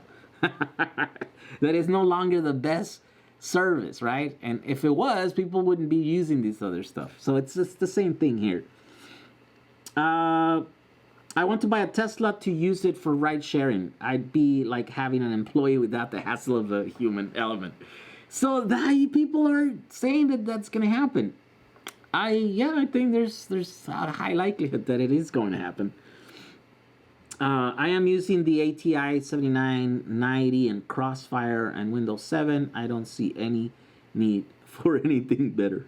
I don't know what any of those numbers mean. Is that a card with a computer? Yeah, I think so, right? Model 3 worst I ever got was 160 miles range, -20 to -30 Fahrenheit. That's still way more than enough for a daily driver. Yeah, if you're driving 160 miles, you're driving too much. I know there's people that need to do it, right? But if you're doing that every day, you need to reevaluate. You need to move closer to where you're going. I know that sounds so strange, but probably sound like a crazy old person saying that, right? But I'm like, you're gonna get old. Like, I don't know, you know, like young people, you're gonna get old really quick. And you're gonna be like, what have I been doing driving, spending all that, wasting all that time, right? So the quicker you get to this place where you're like, I want to drive the least amount, you know, like commuting is bad. Like, that's just dead, you know, that's like, yeah, there's nothing happening there, right? You don't want to spend all those hours there. And yeah, then you're gonna, that is an old thing to say, right? Like, only old people say that. Uber has estimated the taxis in big cities like Las Vegas. Since I moved away from there, I had to have special license and pass a test to get it to drive taxi in Vegas. They take it very seriously. Yeah, right. I think New York City was a perfect example where like you'd have to like own that medallion or something, right? Where it was like thousands of dollars, right? Hundreds of thousands of dollars sometimes. I don't know how much it was, but it was like a lot of money. Yeah, and it's a weird thing because Now the people just come in and they're like, oh, I just need an app. Why do I need to take special thing or whatever? Use a laser printer. Might not be color, but you'll get 2,000 pages per cartridge. Yeah, that's another one. Rest in peace. New York. Those taxi medallions cost a lot. I'm in the Rust Belt. We don't all take kindly to that EV kind of talk. Okay, let's see here. Who doesn't like bourbon? Yeah, who doesn't? Okay, my Google Home Mini is listening to you, so you might as well give in. Well, so I was thinking about the bells and whistles, right? I was thinking like, okay, so our Powerwall can just, all I need is some kind of timer, some device that when it's off, and it doesn't even have to be like 2 timers. It could be a single timer, because I can just put one single, like, this is probably a good idea. You put normally open, normally close, a relay, right? So that, so electrically, you can't have both charging and discharging at the same time, right? Because that's gonna create some problems. So you put this thing, and all you have to do is turn the relay on at whatever state you want it, right? So you could have a thing where like turn at noon, and then turn off at midnight. And so, yeah, but the other thing is that thing, this is a problem that was introduced today. That power supply has fans that are really loud, which is cool because it keeps it cool, but it's not cool because it's noisy, right? And noisy is not a good thing. And I'm like, oh, I'm gonna have to figure out how to not have that power supply on when it doesn't have to be on, because that's loud. So one way to do it is to actually figure out, I don't want to, see, that's the complex thing. Then, like, one way would be like to put a temperature sensor and then run the fans that way. But then that means modifying the thing. That means you have to take it off, put a little sensor, thing. But I mean, I don't know. It might be worth it, because then the fan only runs when it needs to run, and this thing could stay on, right? If it's not consuming a bunch of energy, if it's not super inefficient, then I could literally have one state, like where it just turns on at noon and then it turns off at midnight, right? But those are 2 states. When one turns off, the other one turns off. When it's charging, it's not discharging, right? And then when it's not charging, it's discharging. Or I could have a little, so I was thinking about the mechanism that's gonna do that, and I thought, like, that's what Tesla's Powerwall is. It's got this fancy thing that with an app that you can tell it to turn on, and you can see, where the energy's, it's flowing, bells and whistles, right? That's what makes the cool thing. And I'm like, can I do that? I can't do that, right? Like, and I thought, well, all I need is a switch. Is there smart switches? And it turns out there are smart switches. And so I ordered some of those, right? But then I thought, like, okay, now I have to get into one of these systems, into the, which system I'm gonna pick, Is it the Apple one, or is it the Amazon one? And it's like, they're all listening to so I'm gonna have to, right? Just for the sake of giving you guys a good Powerwall that you can control with your phone, that you can be like, Alexa, turn my Powerwall off, or, make sure charge my batteries, charge my home batteries, and then it's gonna click the thing and it's gonna turn. That's, that's the thing, the sort of thing that it's only reserved to, real products like Tesla's Powerwall, right? Or maybe not, because here are, smart switches that we can use. And so, yeah, I guess maybe I am gonna have to join and just give in and get one of these systems, because I'm gonna have to be dealing with it and playing with it. But yeah, that's definitely what I'm looking. Our Powerwall might be one of those that you could just tell your phone to turn it on, and then it'll just turn it on. And then maybe implement it with, like, there's that Sense app that I have that I can just pull up to, and then you'll be able to see what your Powerwall is doing, right? So it's not in the same app, but it's, it's just another icon right next to it. And if maybe not this, Jack Rickard is developing his, also, we could probably piggyback off of that and then learn, make our own or whatever. Look at that. What is? Oh, I think Crystal plugged in her car. So that is right there. I'm actually, my house is consuming 4.4 kilowatt right now. That's a lot of power. My dog is over there. He is, yeah, he's snoring over there. Let's see. Shout out to the grid tie inverters from last stream or the one before. Mine came in today. Danton Melvin. Woo! Yeah, everybody's receiving them. Maybe I have one coming. Maybe mine is on the way. Mine are on the way. Maybe they're gonna be here tomorrow.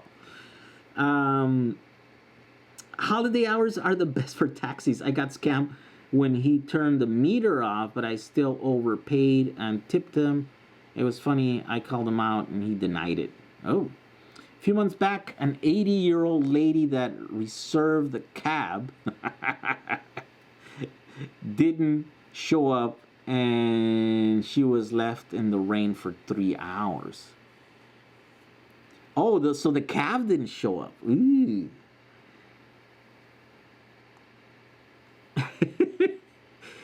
There are millions of ignorant people. Also, I was wasted. It was low IQ. Oh, what are we talking about?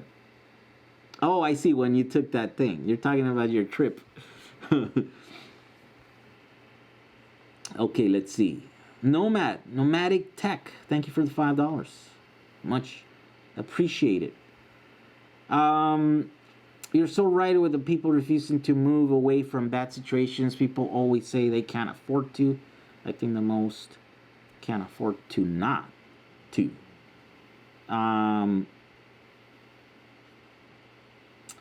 In my modern homes, I give the Powerwall units away and sell the energy. I also store energy in water as that represents 80% of most people's consumption. 80%? Really? 80% of the energy is in the water? Maybe in some places. I don't think here in California, right? Like, I mean, we do spend quite a bit of energy heating water, right? But we don't have to heat it a lot here in California because it doesn't get cold. And it's gas, so it's cheap.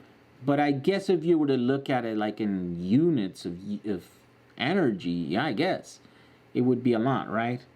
There's places on Earth that don't have natural gas, I guess. I think they would have to use electricity. So yeah, I mean, imagine that would be crazy. Wait, New York taxi medallions cost millions of dollars. Holy crap! Okay. I want you to make a flux capacitor that never cycles.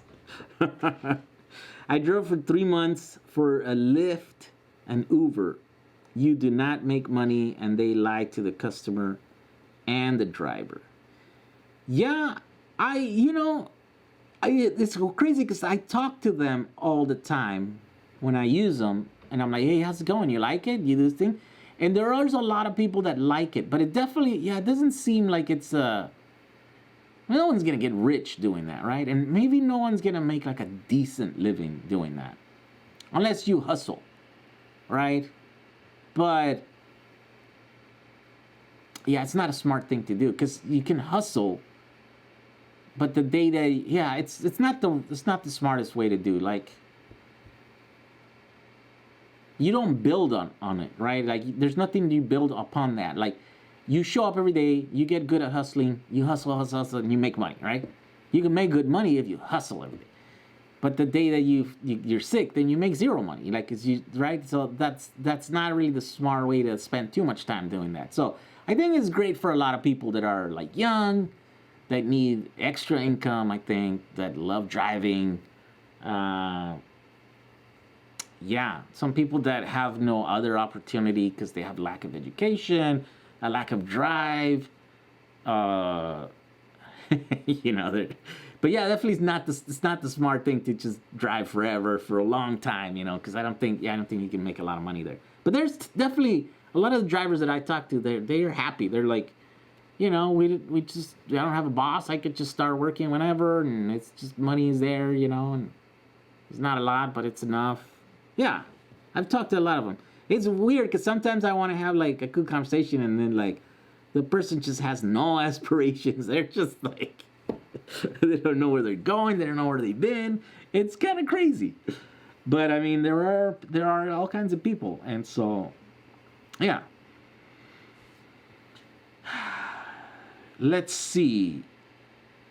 You can just add one of those light timers. It's made for 12220. Yeah, so like there are literally the ones that are like, it's the little rotating thing, then you set what hours to be on, what hours, and you can set multiple times, right?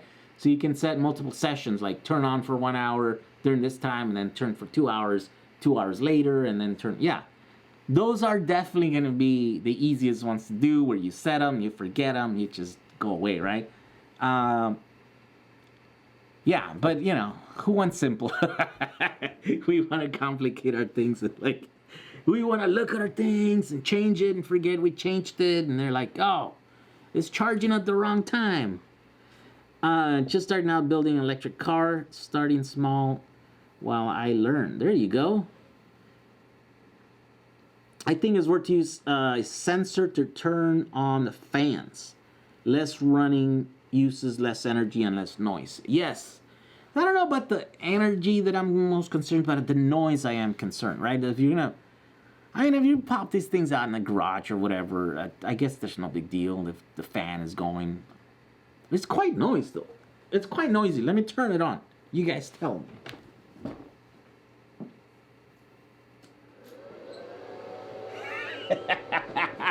That sounds like a vacuum. That's noisy. That's a fan.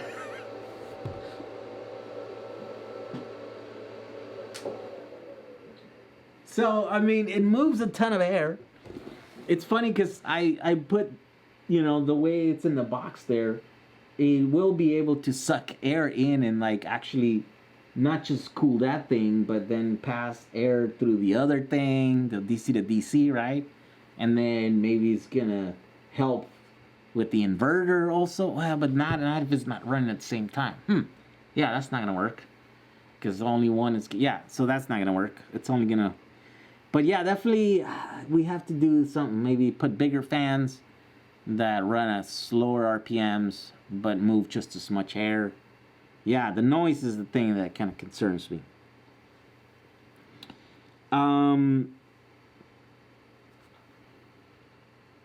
So where can I buy the Chinese ion cells from? Okay, so that's a little complicated. Let me see if I can explain it quickly. Okay, I had a partner. He sourced these cells out from China. And because we were going to buy a bunch of them, or in large numbers, then we actually rebranded them. So this is our own brand, right? But then it didn't work out with my partner and I, you know, mostly because, well, he made a bunch of mistakes and then he took all the profits and then left me with a bunch of people that hadn't received batteries. So I don't really know which manufacturer it is, but I think I have an idea. It's a vendor in AliExpress, and I think there are certain identifying marks about these batteries that we can check up against, right? So like if I were to buy some batteries that come in the same like pink thing, you know, from several manufacturers in China, I will be able to like take the wrapper apart, look at them, and I think what he told me is that these were different than all the other ones in that they were slightly like longer. There was sizing. There's something in the size of these Revolt cells that was different than all the other ones, right? And so, or that could distinguish them between the other ones. And so I think, you know, I think once we run those tests and if it's worth it or whatever, and we need a bunch of these cells, I can order some and then just compare them. And then once I find a match, you know, then I can contact that vendor and asked them if they were the ones that made the Revolt, and they should be able to tell me yes or no, or maybe not. But then I can run then tests on those. At least I'm not like blindly just looking for cells. Like we found some, we done the tests, we determined that they're good or whatever, and then we can go from there. So it's hard to say where you can get these cells. It's some undisclosed Chinese seller on AliExpress. I mean, if you want to go, I can send you one of these, and then you can do that work and then compare them, and then once you find a match, then you can all let us know. I have no problem with that. I have a few of these that I can send you guys and stuff. So, so that's how that works. But there's also batteries. Well, in your case, you live in Asia or whatever, and then you want to get her in India. I think it's it, right? For the rest of us, of course, we have other sources of batteries. Like Tom has batteries that are name brand, and they take a little bit more work, but those are we kind of guarantee that they're name brand and they will last what the spec sheet says. Also, we have the new cells from EV West, right? Those are still for sale, and this week we're gonna put back the VTC 6s for sale once again. I'm actually gonna build a little, I think, I'm gonna build like a little case with 24 volt package with the double sided. So with the BMS, the PCB boards with the double sided that can do 2C continuous, I'm gonna use those there and then make like a little case. I have it in the car there, and I'll make that video, and then we'll put the thing or whatever. So those are coming back. So there's several sources.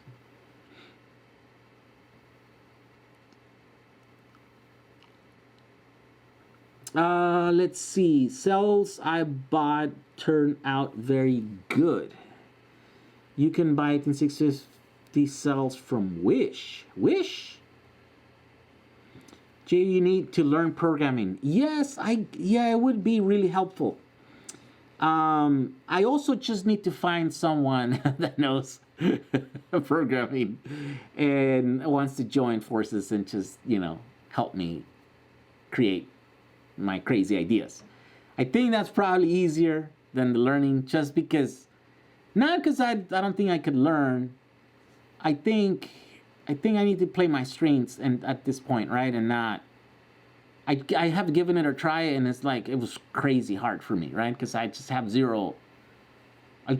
trouble understanding the whole concept, where like my brother, that has no interest in electricity and electronics and stuff, but has learned, scripting languages before, he just picked it up. He's like, what do you want to do? Make this thing turn on and off? It's like, oh, let me see. Like, he just totally in a matter of like half hour, he totally learned the language enough to like write the things that I wanted to do, where I'd been stuck there for, a week trying to figure it out. So then that's where I'm like, okay, I just need to like either like learn from someone that really knows, and then they can kind of get me up to speed quickly, or just get someone to partner up with, and they can do it. I can help you write the code for Alexa. Ooh, there you go.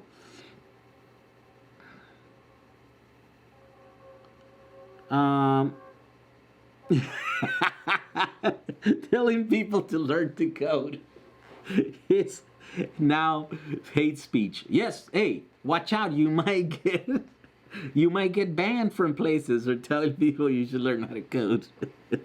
That is true. That is very true. For those of you who don't know, that was wait, what happened? So that's what they were telling people that were losing their jobs, right? They're saying, well, maybe you just need to learn how to code. In other words, maybe you should just learn another profession, right? Like, get up to the times, which I guess could be kind of insensitive, right? And so because they were being criticized, those people that were saying that was insensitive to tell people they were losing their jobs to just learn another profession. and in the way they were saying it, learn to code, then it got used against who else? Some other group. The people that were losing their jobs in the tech industry, right? And it was, who was losing jobs? I don't know. So there was someone in tech that were losing jobs, and then they were saying that, like, maybe you should learn to code. But anyways, they were, there was a couple of platforms like Twitter that said that was hate speech, and they were banning people for that. Oh, God.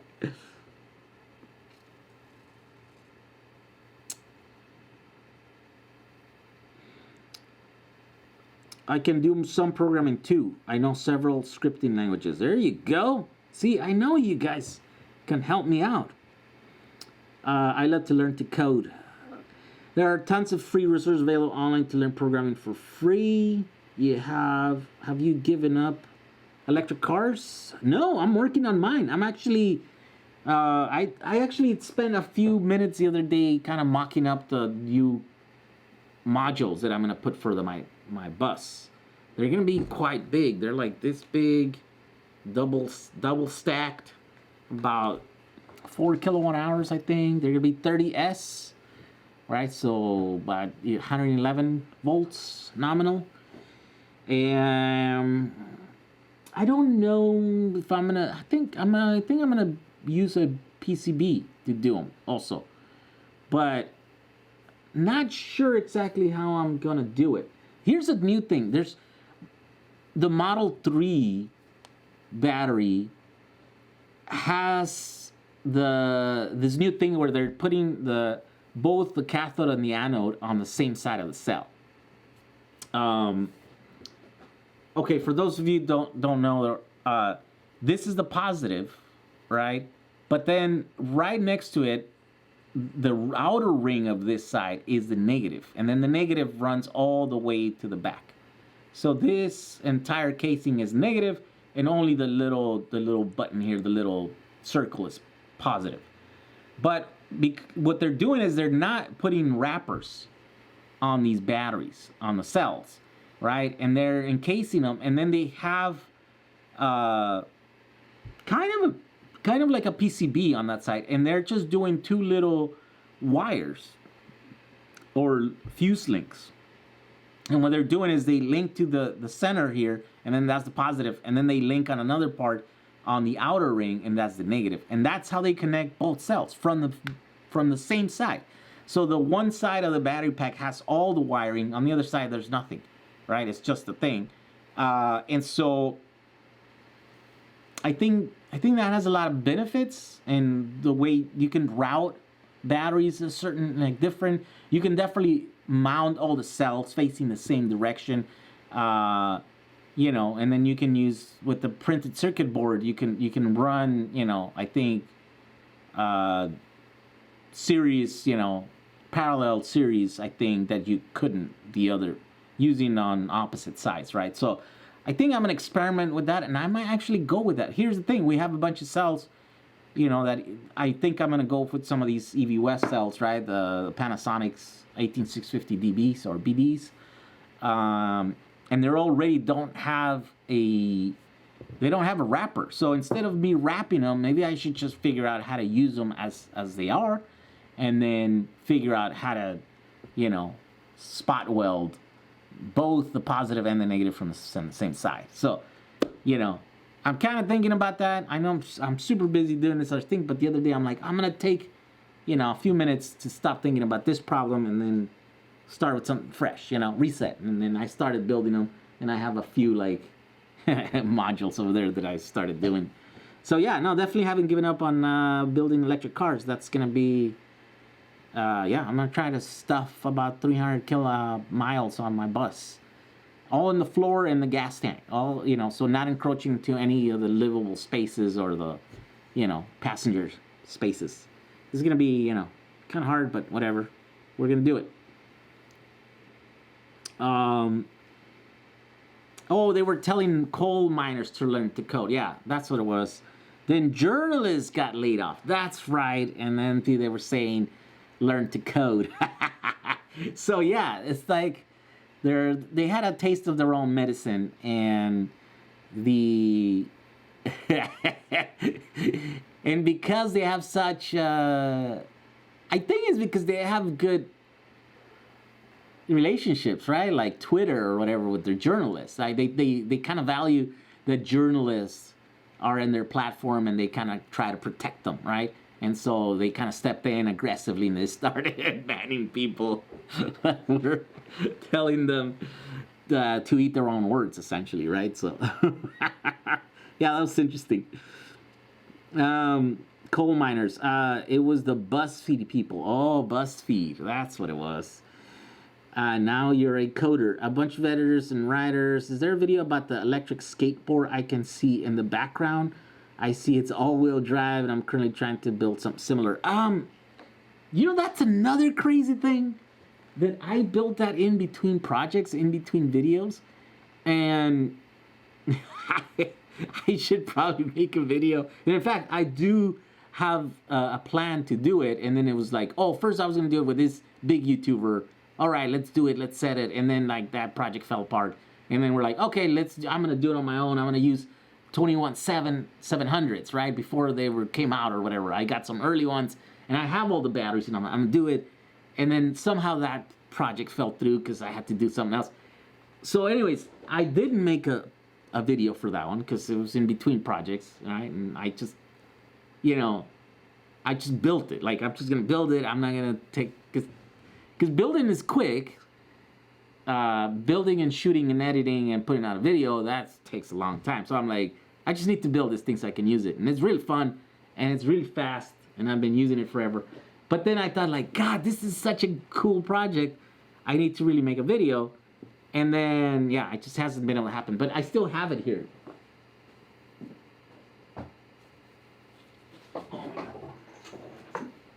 So this is the actual version of that project that it's going to be for the video. And it had some hiccups. So I'm actually these are the Gen 2 motors. So these motors actually spin faster, and I think they can handle more power than that one. So these controllers actually handle more power, and this thing should have a faster acceleration and actually higher top speed. The problem is that they're kind of scary because they're not super smooth like those. That means, like, while I was test driving them, they were abruptly like stopping. Like they would turn off, and then it would like just lock up and stuff. And so you don't want that.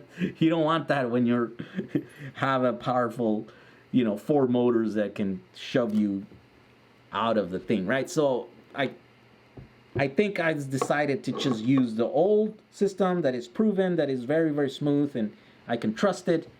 But at this time, so much time has gone by that maybe I should revisit this and maybe just, not use these ones because these are early versions, and then get the other ones that they should now be, like, all the bugs should be out of them. So, yeah, originally I was going to do 21700s on here, and then all-wheel drive with the new, what was new, now it's no longer new. It's been like a year since this stuff's been out. Oh my gosh.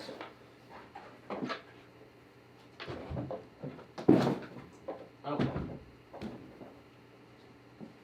So anyways, a video, yes, it's on our way now. And then eventually I changed it, and we were gonna make it with Tesla batteries, right? Because just the Tesla would bring views on it, and just because of the YouTuber that I was gonna collaborate with. But yeah, I don't know. At this point, I don't know when that video is gonna come out. I don't know which parts I'm gonna end up using. But I think, yeah, eventually I will make a video on that project, and I should, because that project, they beat like the $2,500 like GT whatever boards. It just goes faster. Maybe it's not as smooth. The trucks are nicer on those and stuff. But I mean, this is like $500 worth of parts, where the other ones are like $2,500. Yeah. I'm not liking for money. Okay, let me see. I can program a robot to run directly into the parts is code. Yeah, no code. I can program a lot of things as long as when I'm done, I'm no experts to that. Like, what time? Okay, so it's 10. We should probably. All right. Okay. Oh yeah. By the way, Jay Felicitas here put a link to that kit that he's selling for the 26650s, right? Those for like 4S. If you guys want to do like 12 volts or 12 volts, you know, using the lithium iron phosphate cells, which are super safe. He's selling those in there, and he put a link. I am working on an e-bike, and I'm using a 3,000 watt motor at 72 volts. That's a serious system right there. I'm having a lot of trouble with the battery. I want the bike to have a range of 100 kilometers. Can you please help me with some idea for the battery? What's the problem with the battery? 3,000 watts at 72 volts, and you want 100 kilometers. What's 100 kilometers? 60 miles? Is that what it is? Yeah, I wonder how many batteries you need. What's the problem? I mean, 72 cells or 72 volts. How big is that battery? 72. That's the nominal, right? So divide it into 3.6. Yeah, so that's a 20S battery. And you need 3,000 watts. Yeah, so 3,000 divided by 72, right, volts. Yeah, you should be able to, so you need at least what, like 40, so I don't know, let's say 50 amps. And you need 20 cells in series. Okay, so if you use VTC6s, you know, you could use as little as 2 cells. But let's say you do 4S, right? So is it like 4P20S? So yeah, that's a lot of batteries. That would be, well, 40. Yeah, Jesus. How many is that? 40 times 20, right? 80 cells. So you have to use really powerful cells like those VTC6s, and then you would need like 80 cells. So it's a huge pack. I mean, not super huge, right? Like, what is this? Let's see. This is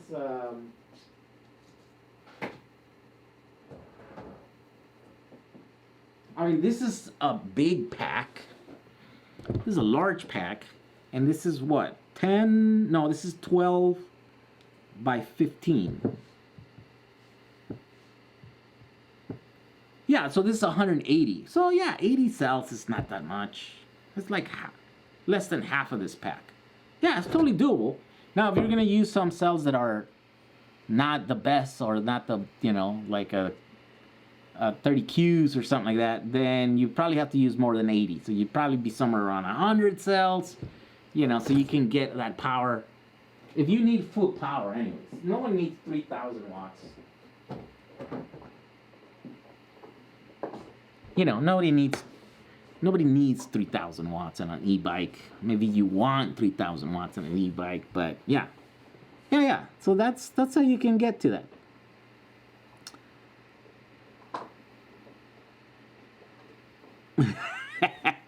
Yes, the dog's low voltage cutoff was triggered. They are done. The dogs are done.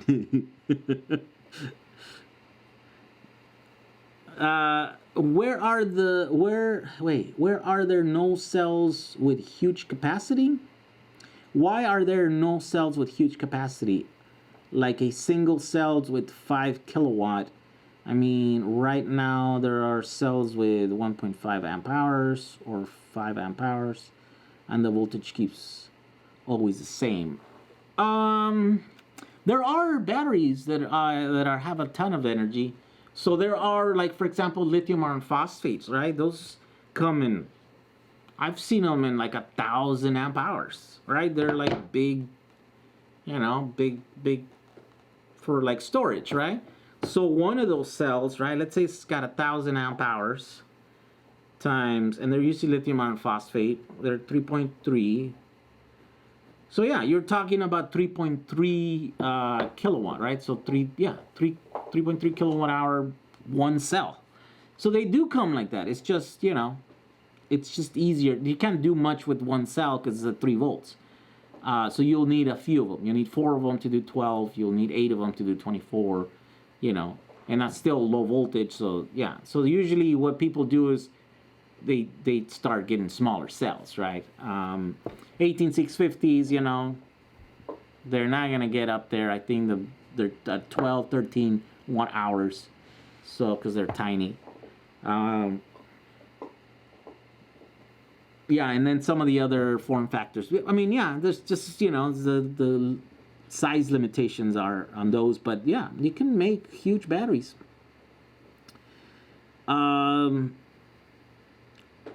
Let's see here. I thought the cost of the cathode burns. That's like a Arthur Bottles. Really enjoy your content. Choose from Brazil. Thank you, Arthur. What is the device called that tests voltage and amps? Multimeter? Yeah, you can measure that with multimeter. You can measure it with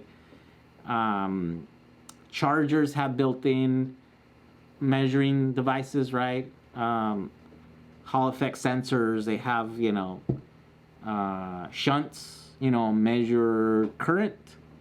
And so yeah, that's what a multimeter uses. It uses shunts to measure stuff. Yeah, so but you know, as a product, yeah, some of those chargers and stuff, but regular multimeter will do it. This is a cheap one.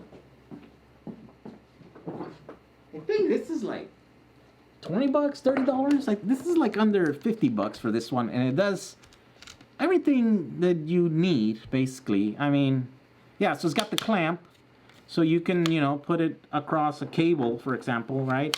And it basically measures, you know, how much energy, how much power is going through it, and that's a setting 400 amps, and then 40 amps, and then yeah, it reads voltage. DC, AC, and then it does a resistance, right? Oh, and even frequency, it does. I never used this frequency one. I have to kind of explore that. But yeah, this is pretty simple, pretty basic. It's about $30, I think, on Amazon. I have a link on that on mykit.com where I list all the tools that I use. I think I need to get another one of these because I have cheaper ones from the earlier days when I didn't know. And I have that in a car, and then I keep this one here, but I should really have one over there. And sometimes you need, you know, you need different ones. I've gotten around not having multiple meters by having a bunch of these other like little energy meters, you know, and I have different ones. I'm always trying different ones, right? Like these ones are the ones that I'm using for the I think these are designed for like e-bikes or stuff, but I'm using them for my skateboards because they're small, right? And these are shunt. This one could do 50 amps. Wow, that's crazy. It's a big shunt for 50 amps when I have one over there that does 100 amps, and it's much, much smaller than this one. But I think this one will do low voltage for the other one. I don't know. Does it make a difference? I don't know if it makes a difference, but yeah, I definitely have a tiny one that will do 100 amps. Oh yeah, a lot of the clamps are only AC, so you got to make sure that they can do DC. Believe it or not, I did wish I had a different one when I sometimes go over the 400 amps. Right? I was trying to measure stuff, and I'm like, why is it overloaded? I'm like, oh, this will do. I was trying to measure like a couple thousand amps, right? And it's been a couple times where I'm like, this thing is useless because it won't even go that far, you know. But for the most part, 400 amps, it's pretty much all that you will need. Yeah, my clamp is AC only. I use the same meter. There you go, Terry. Look, it's using the same one. And by the way, that's not the best one. I almost ordered another one that had really good reviews, and someone else was talking about it, that knows about technology and stuff, right? And I didn't. Oh, there you go, $30 from Amazon. It would be a good idea if you offer DIY battery kits with a guide for the electronic skateboards and bikes. In my opinion, I want to build something like that soon. Well, I mean, essentially that's what I do, right? When I make a build video, the instructions are in the video, right? And I try to, there's a fine line between like detail I know some people need detailed instructions, but I think, you know, I try to play that line, right? Like the happy medium between like, it's gotta be fast, quick paced, for the people that just want to look at the thing and just want to enjoy the ride of, oh, look, this guy built a thing. You know, I don't necessarily just want to like follow along, but also give enough information for people to follow along. I know I'm not the greatest, and I know I miss on a lot of these videos where a lot of people complain either this is too long, too boring, or this is too fast, I can't follow. You know, it's like depending who's watching and stuff. But I believe there's a happy medium in there and stuff. And then I have the links all to all the products, right? Because that's how I make money, right? The videos don't get that many views where I can make money. But, you know, if you guys go and I can convince enough of you guys to go and try to build the thing, then you guys all go and buy the things, and then I make like little commissions here and there. And so, yeah, that's essentially what I'm doing. I do projects. I want to do this next one, though, and I want to put it on Instructables.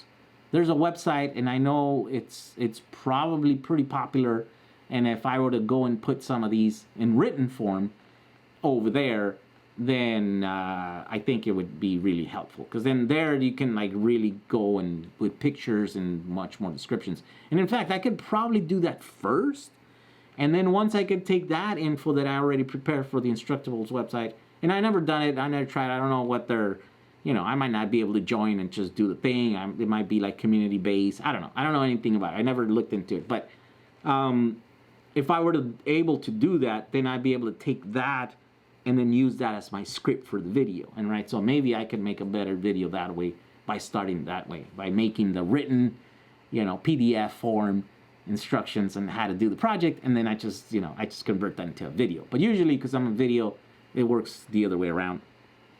And yeah, okay, let's see. A couple thousand amps. Yes. Yeah, I was doing crazy experiments. Any suggestions to making 50 battery packs waterproof or waterproofing? No, I mean, other than put them in boxes. And, you know, I was thinking about this. You know, like the proper boxes that we make for like the DIY battery boxes on our cars are made out of aluminum, right? So you got to get aluminum, then you weld it, and then you make this like, you know, airtight box, you know, with maybe like, I don't know, I don't think we even care about putting like valves on them. We probably should, but I don't think we have in the past. But you know, it's a hard thing to do on a DIY basis, right? Like I can design the thing on a CAD program, send it to some shop, and then they cut the aluminum and then they weld it. And usually, I don't know, what do they use to do aluminum? TIG welding, right? And it's hard to learn. It's not super simple. I mean, maybe not super hard, but it's not easy, right? You need this machine and the thing and some experience, some training. But I keep watching that commercial. I don't know if you've seen that, where they have these rods that are made out of some material that looks like aluminum. It's not aluminum, but you don't need much heat. You just, like, the guy just heats the thing and heats it with like a torch. It just looks like a regular torch. And then like he's welding aluminum with it. And they like have these things where they're making kind of structural things. Like they like weld some L thing, and maybe you guys know what it's called. Flexol, is that what it's called? And they're like, they like weld this like really quickly, and then they grab some pliers and they try to pull it off, and they like it's like an L, right? And it just like it breaks before it you know, because it's not melting the actual aluminum. The aluminum needs way more heat than that. So it's usually just like, it's like soldering for aluminum, right? And so anyways, I was thinking about like, oh, I should get some of those rods and start experimenting, because then that will allow us to make like quick boxes. You know, I mean, you can get aluminum sheets easy. It's expensive, aluminum is expensive, but you can buy it and you can cut it. No big deal. You can use a little jigs, you know, a little, yeah, like a little jigsaw. The problem is the welding, right? Like if you don't have friends that have a shop, and you know, or you don't want to send it to some shop to charge you like, you know, real rates to weld, can we use that thing and make our own little aluminum boxes? I don't know. I think I need to experiment with that, because then that's one way that you could make, you know, weatherproofing battery boxes. Yeah, you just make an aluminum thing, and it'll much, you know, secure, because they're not gonna be bouncing around, and if they do, it's no problem. Or yeah, I think I'm gonna try that. That makes electric waterproof, sheet metal when it's tugboat. Bracing. Okay, so there you go. It's, I guess, bracing. That's what that's called. If someone had some fabricating needs, I could be of assistance. Says Random Randy. There you go. Alumni well? Is that what it's called? Oh, it's called bracing. There you go. Bracing. What do you mean disassemble? Exactly. You don't need to pull the cells out as long as it matches the voltage you need. Morning, just woke up and finally made it to the live. Oh, we're about to end here because I've been at it for what? How long? 2 hours already. Yeah, so we should probably call it quits here. It's probably really late where you guys are at. There's a few people going, and we're down to 151. MIG, it's easier. Really? MIG? Wait, so MIG, okay. So I think I welded, yeah, MIG is just a regular, I mean, it's gas also, right? You can put a gas. What's the difference between TIG and MIG? I guess I don't understand. They both use gas. One uses, right, inert gas. But one does aluminum, the other doesn't? Or you can do aluminum with both? I don't understand what the differences are. I'm not 100% sure. Bracing aluminum takes a lot of practice and patience. Oh, I see. So it's not as easy as they make it seem in the commercials, huh? Boxes made usually from sheet metal. Yeah, I guess that's the other thing. We could do sheet metal. The other thing I was thinking, like, I could just bolt everything together. You know what I mean? Like, that's easy. You can drill holes and bolt stuff. They make angle. You know what I mean? We could make, like, boxes. You know, you can make the squares. And then you can use flush mount, you know, like bolts from the inside and then put nuts on the outside, and the rough stuff will be to the outside, but the inside is nice. And I don't know, there's a bunch of ways you could do it. High temp soldered Harbor Freight. Lumi-Weld is sold at Harbor Freight. It's like soldering 700 times plus degrees. Wait, so you have to use not just regular gas, then you have to use like a hot gas to do it. Does it really get 700 degrees? Well, 700 degrees is not that hot, right? High temp solder, Harbor Freight, petroleum jelly can repel water for cheaply. MIG is like hot glue gun. MIG is also called wire feed. Wait, really? MIG? Not. Oh yeah, MIG. Yes, that's the one I have. You click on the thing and the wire feeds through the. Yeah. Okay, so that's MIG. TIG, you have to feed it. Oh, it's with the rod. Okay, right? That's right. Tungsten inert gas uses a rod as a filler. Oh, there we go. TIG is expensive equipment.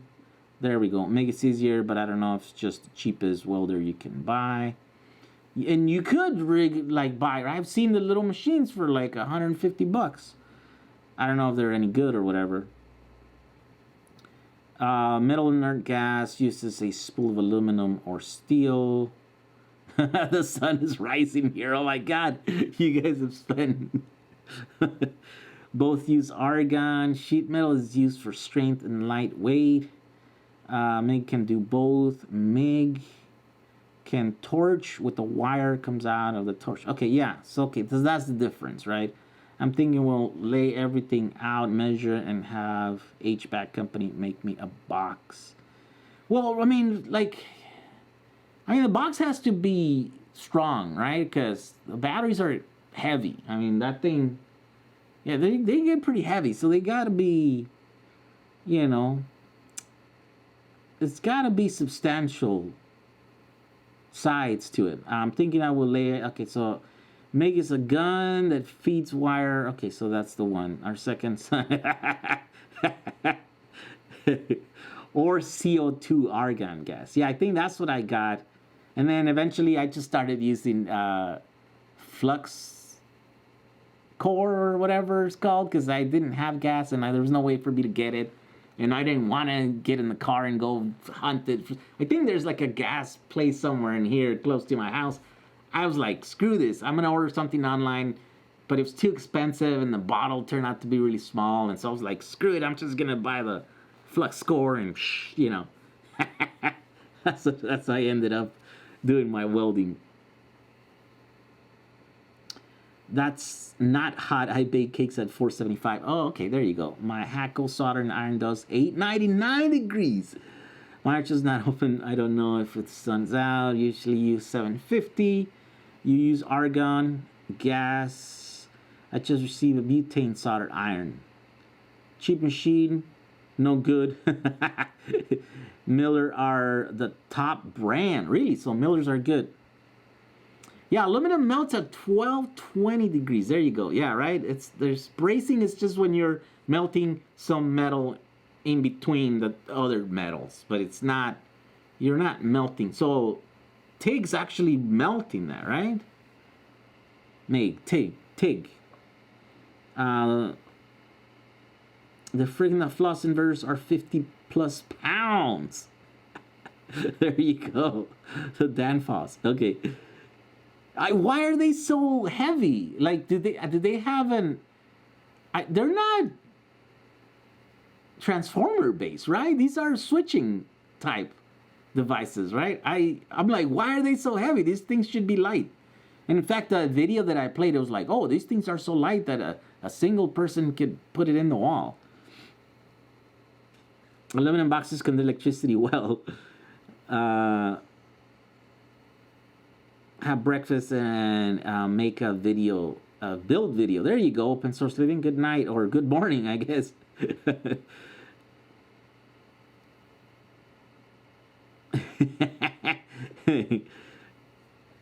Most common NR2 flux core, NR211.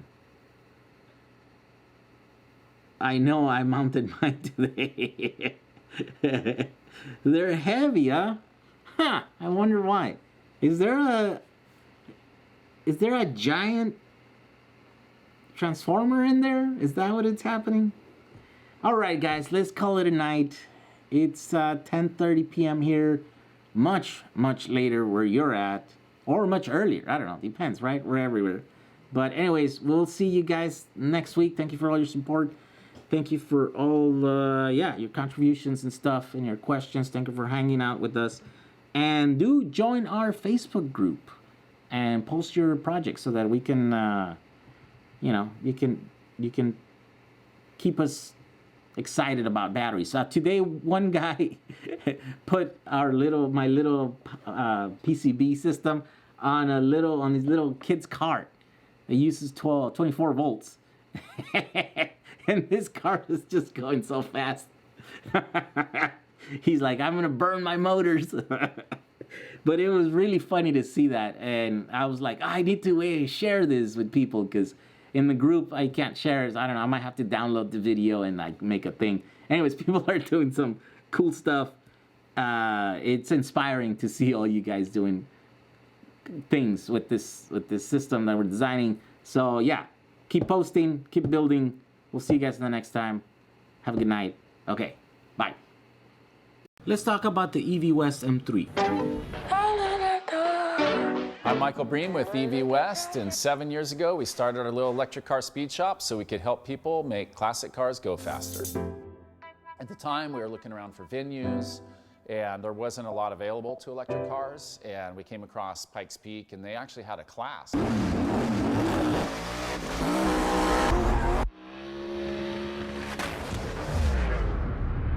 And we ended up building the car, purpose-built for Pikes Peak.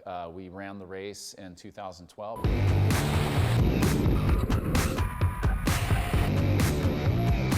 We ended up setting a record for the fastest street-legal electric car to go up the hill. Now, the car that Michael is talking about is the famous M3. 342 horsepower and 850.4 pound-feet of torque. A few years later, I saw it.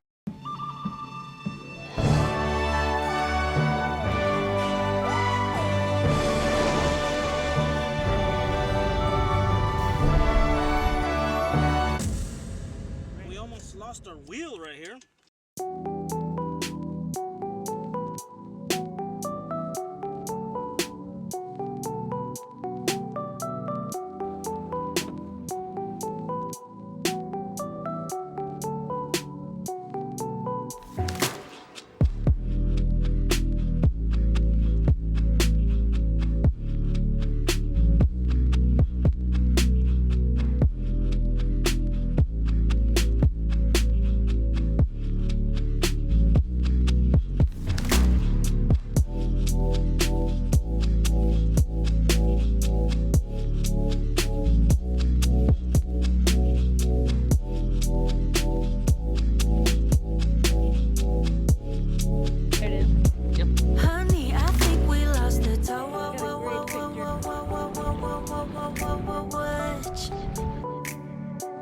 Guess I'm not into you that much. You ever wonder what people think about our electric conversions? See the reactions on this 70s Porsche 911.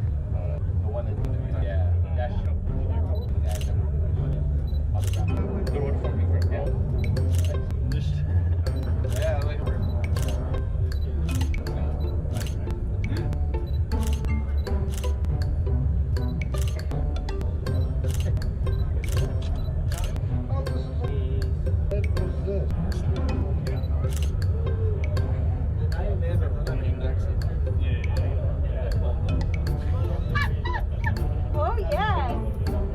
Oh yes. Oh yes. Fuck yes.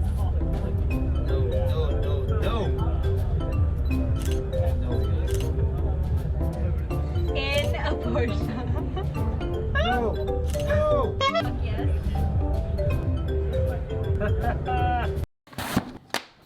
Let's make a Powerwall. Positive, positive.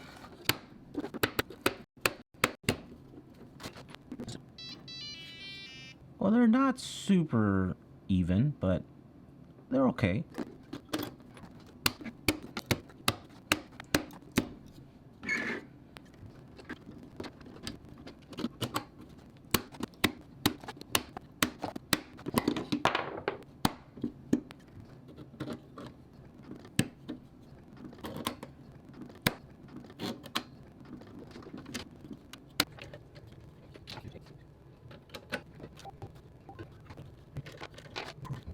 Whoa, they are kind of all over the place.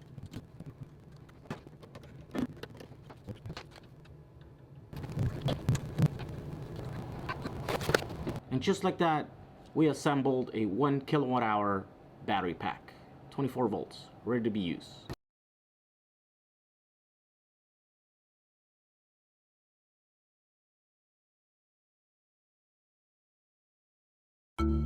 So around 2010, we started seeing the Tesla Roadster hype. And if you look at it just based on specifications, you're like, this power plant, we should be able to put this in other cars. We just kind of started a project, kind of like a technical exercise to see if we could actually build our own, kind of homebrew electric race car.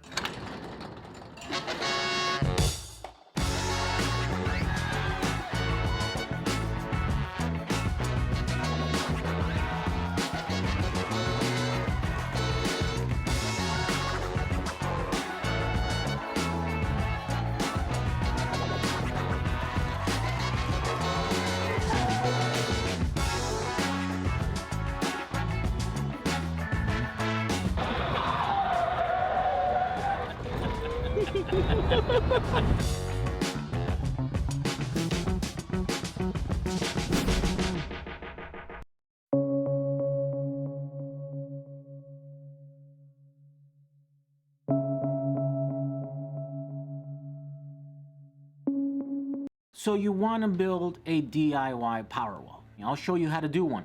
Using these as batteries and these as your inverter, you can build a small DIY Powerwall. Let's get going.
So how much does this Powerwall cost? Let's do a rundown on the prices of all the components. First, we have the solar charge controller available for $38.99, the bidirectional meter at $29.99, non-interruptible power supply available for $30.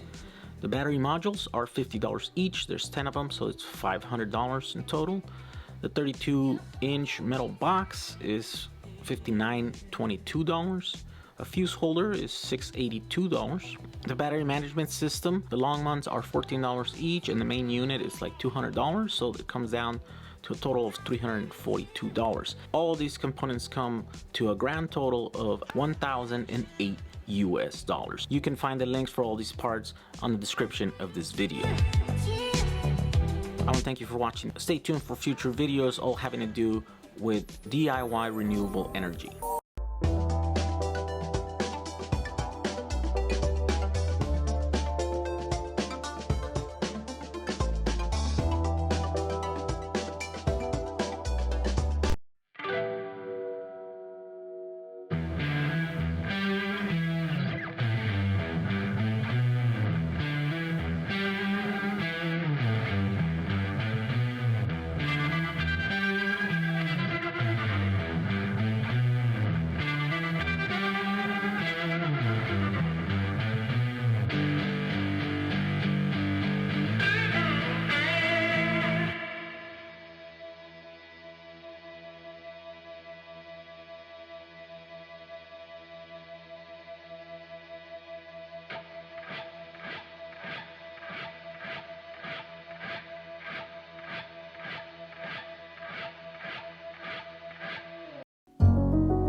Alrighty.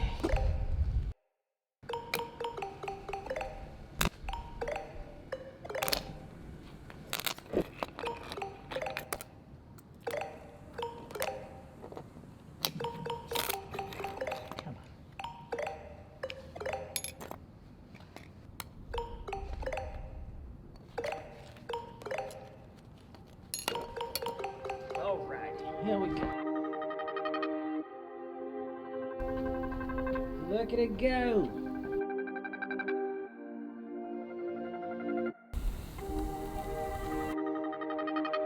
Vieron.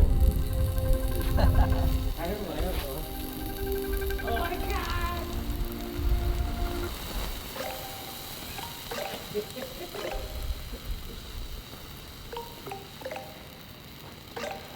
Oh, ahora sí. Ya.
Today I'm going to show you how to build this electric skateboard.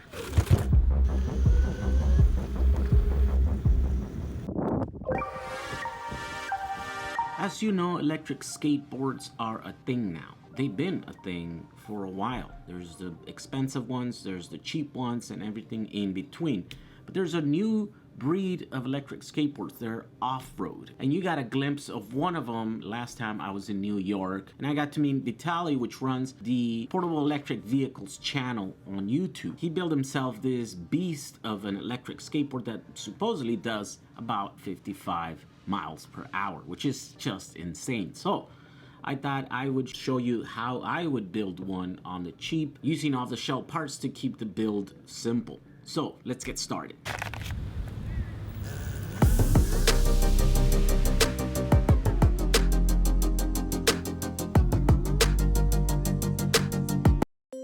This is a test of a Litocala branded LG HG2 cell. According to the spec sheet, this cell can do a maximum of 20 amp continuous and shouldn't go above 75 degrees Celsius in temperature.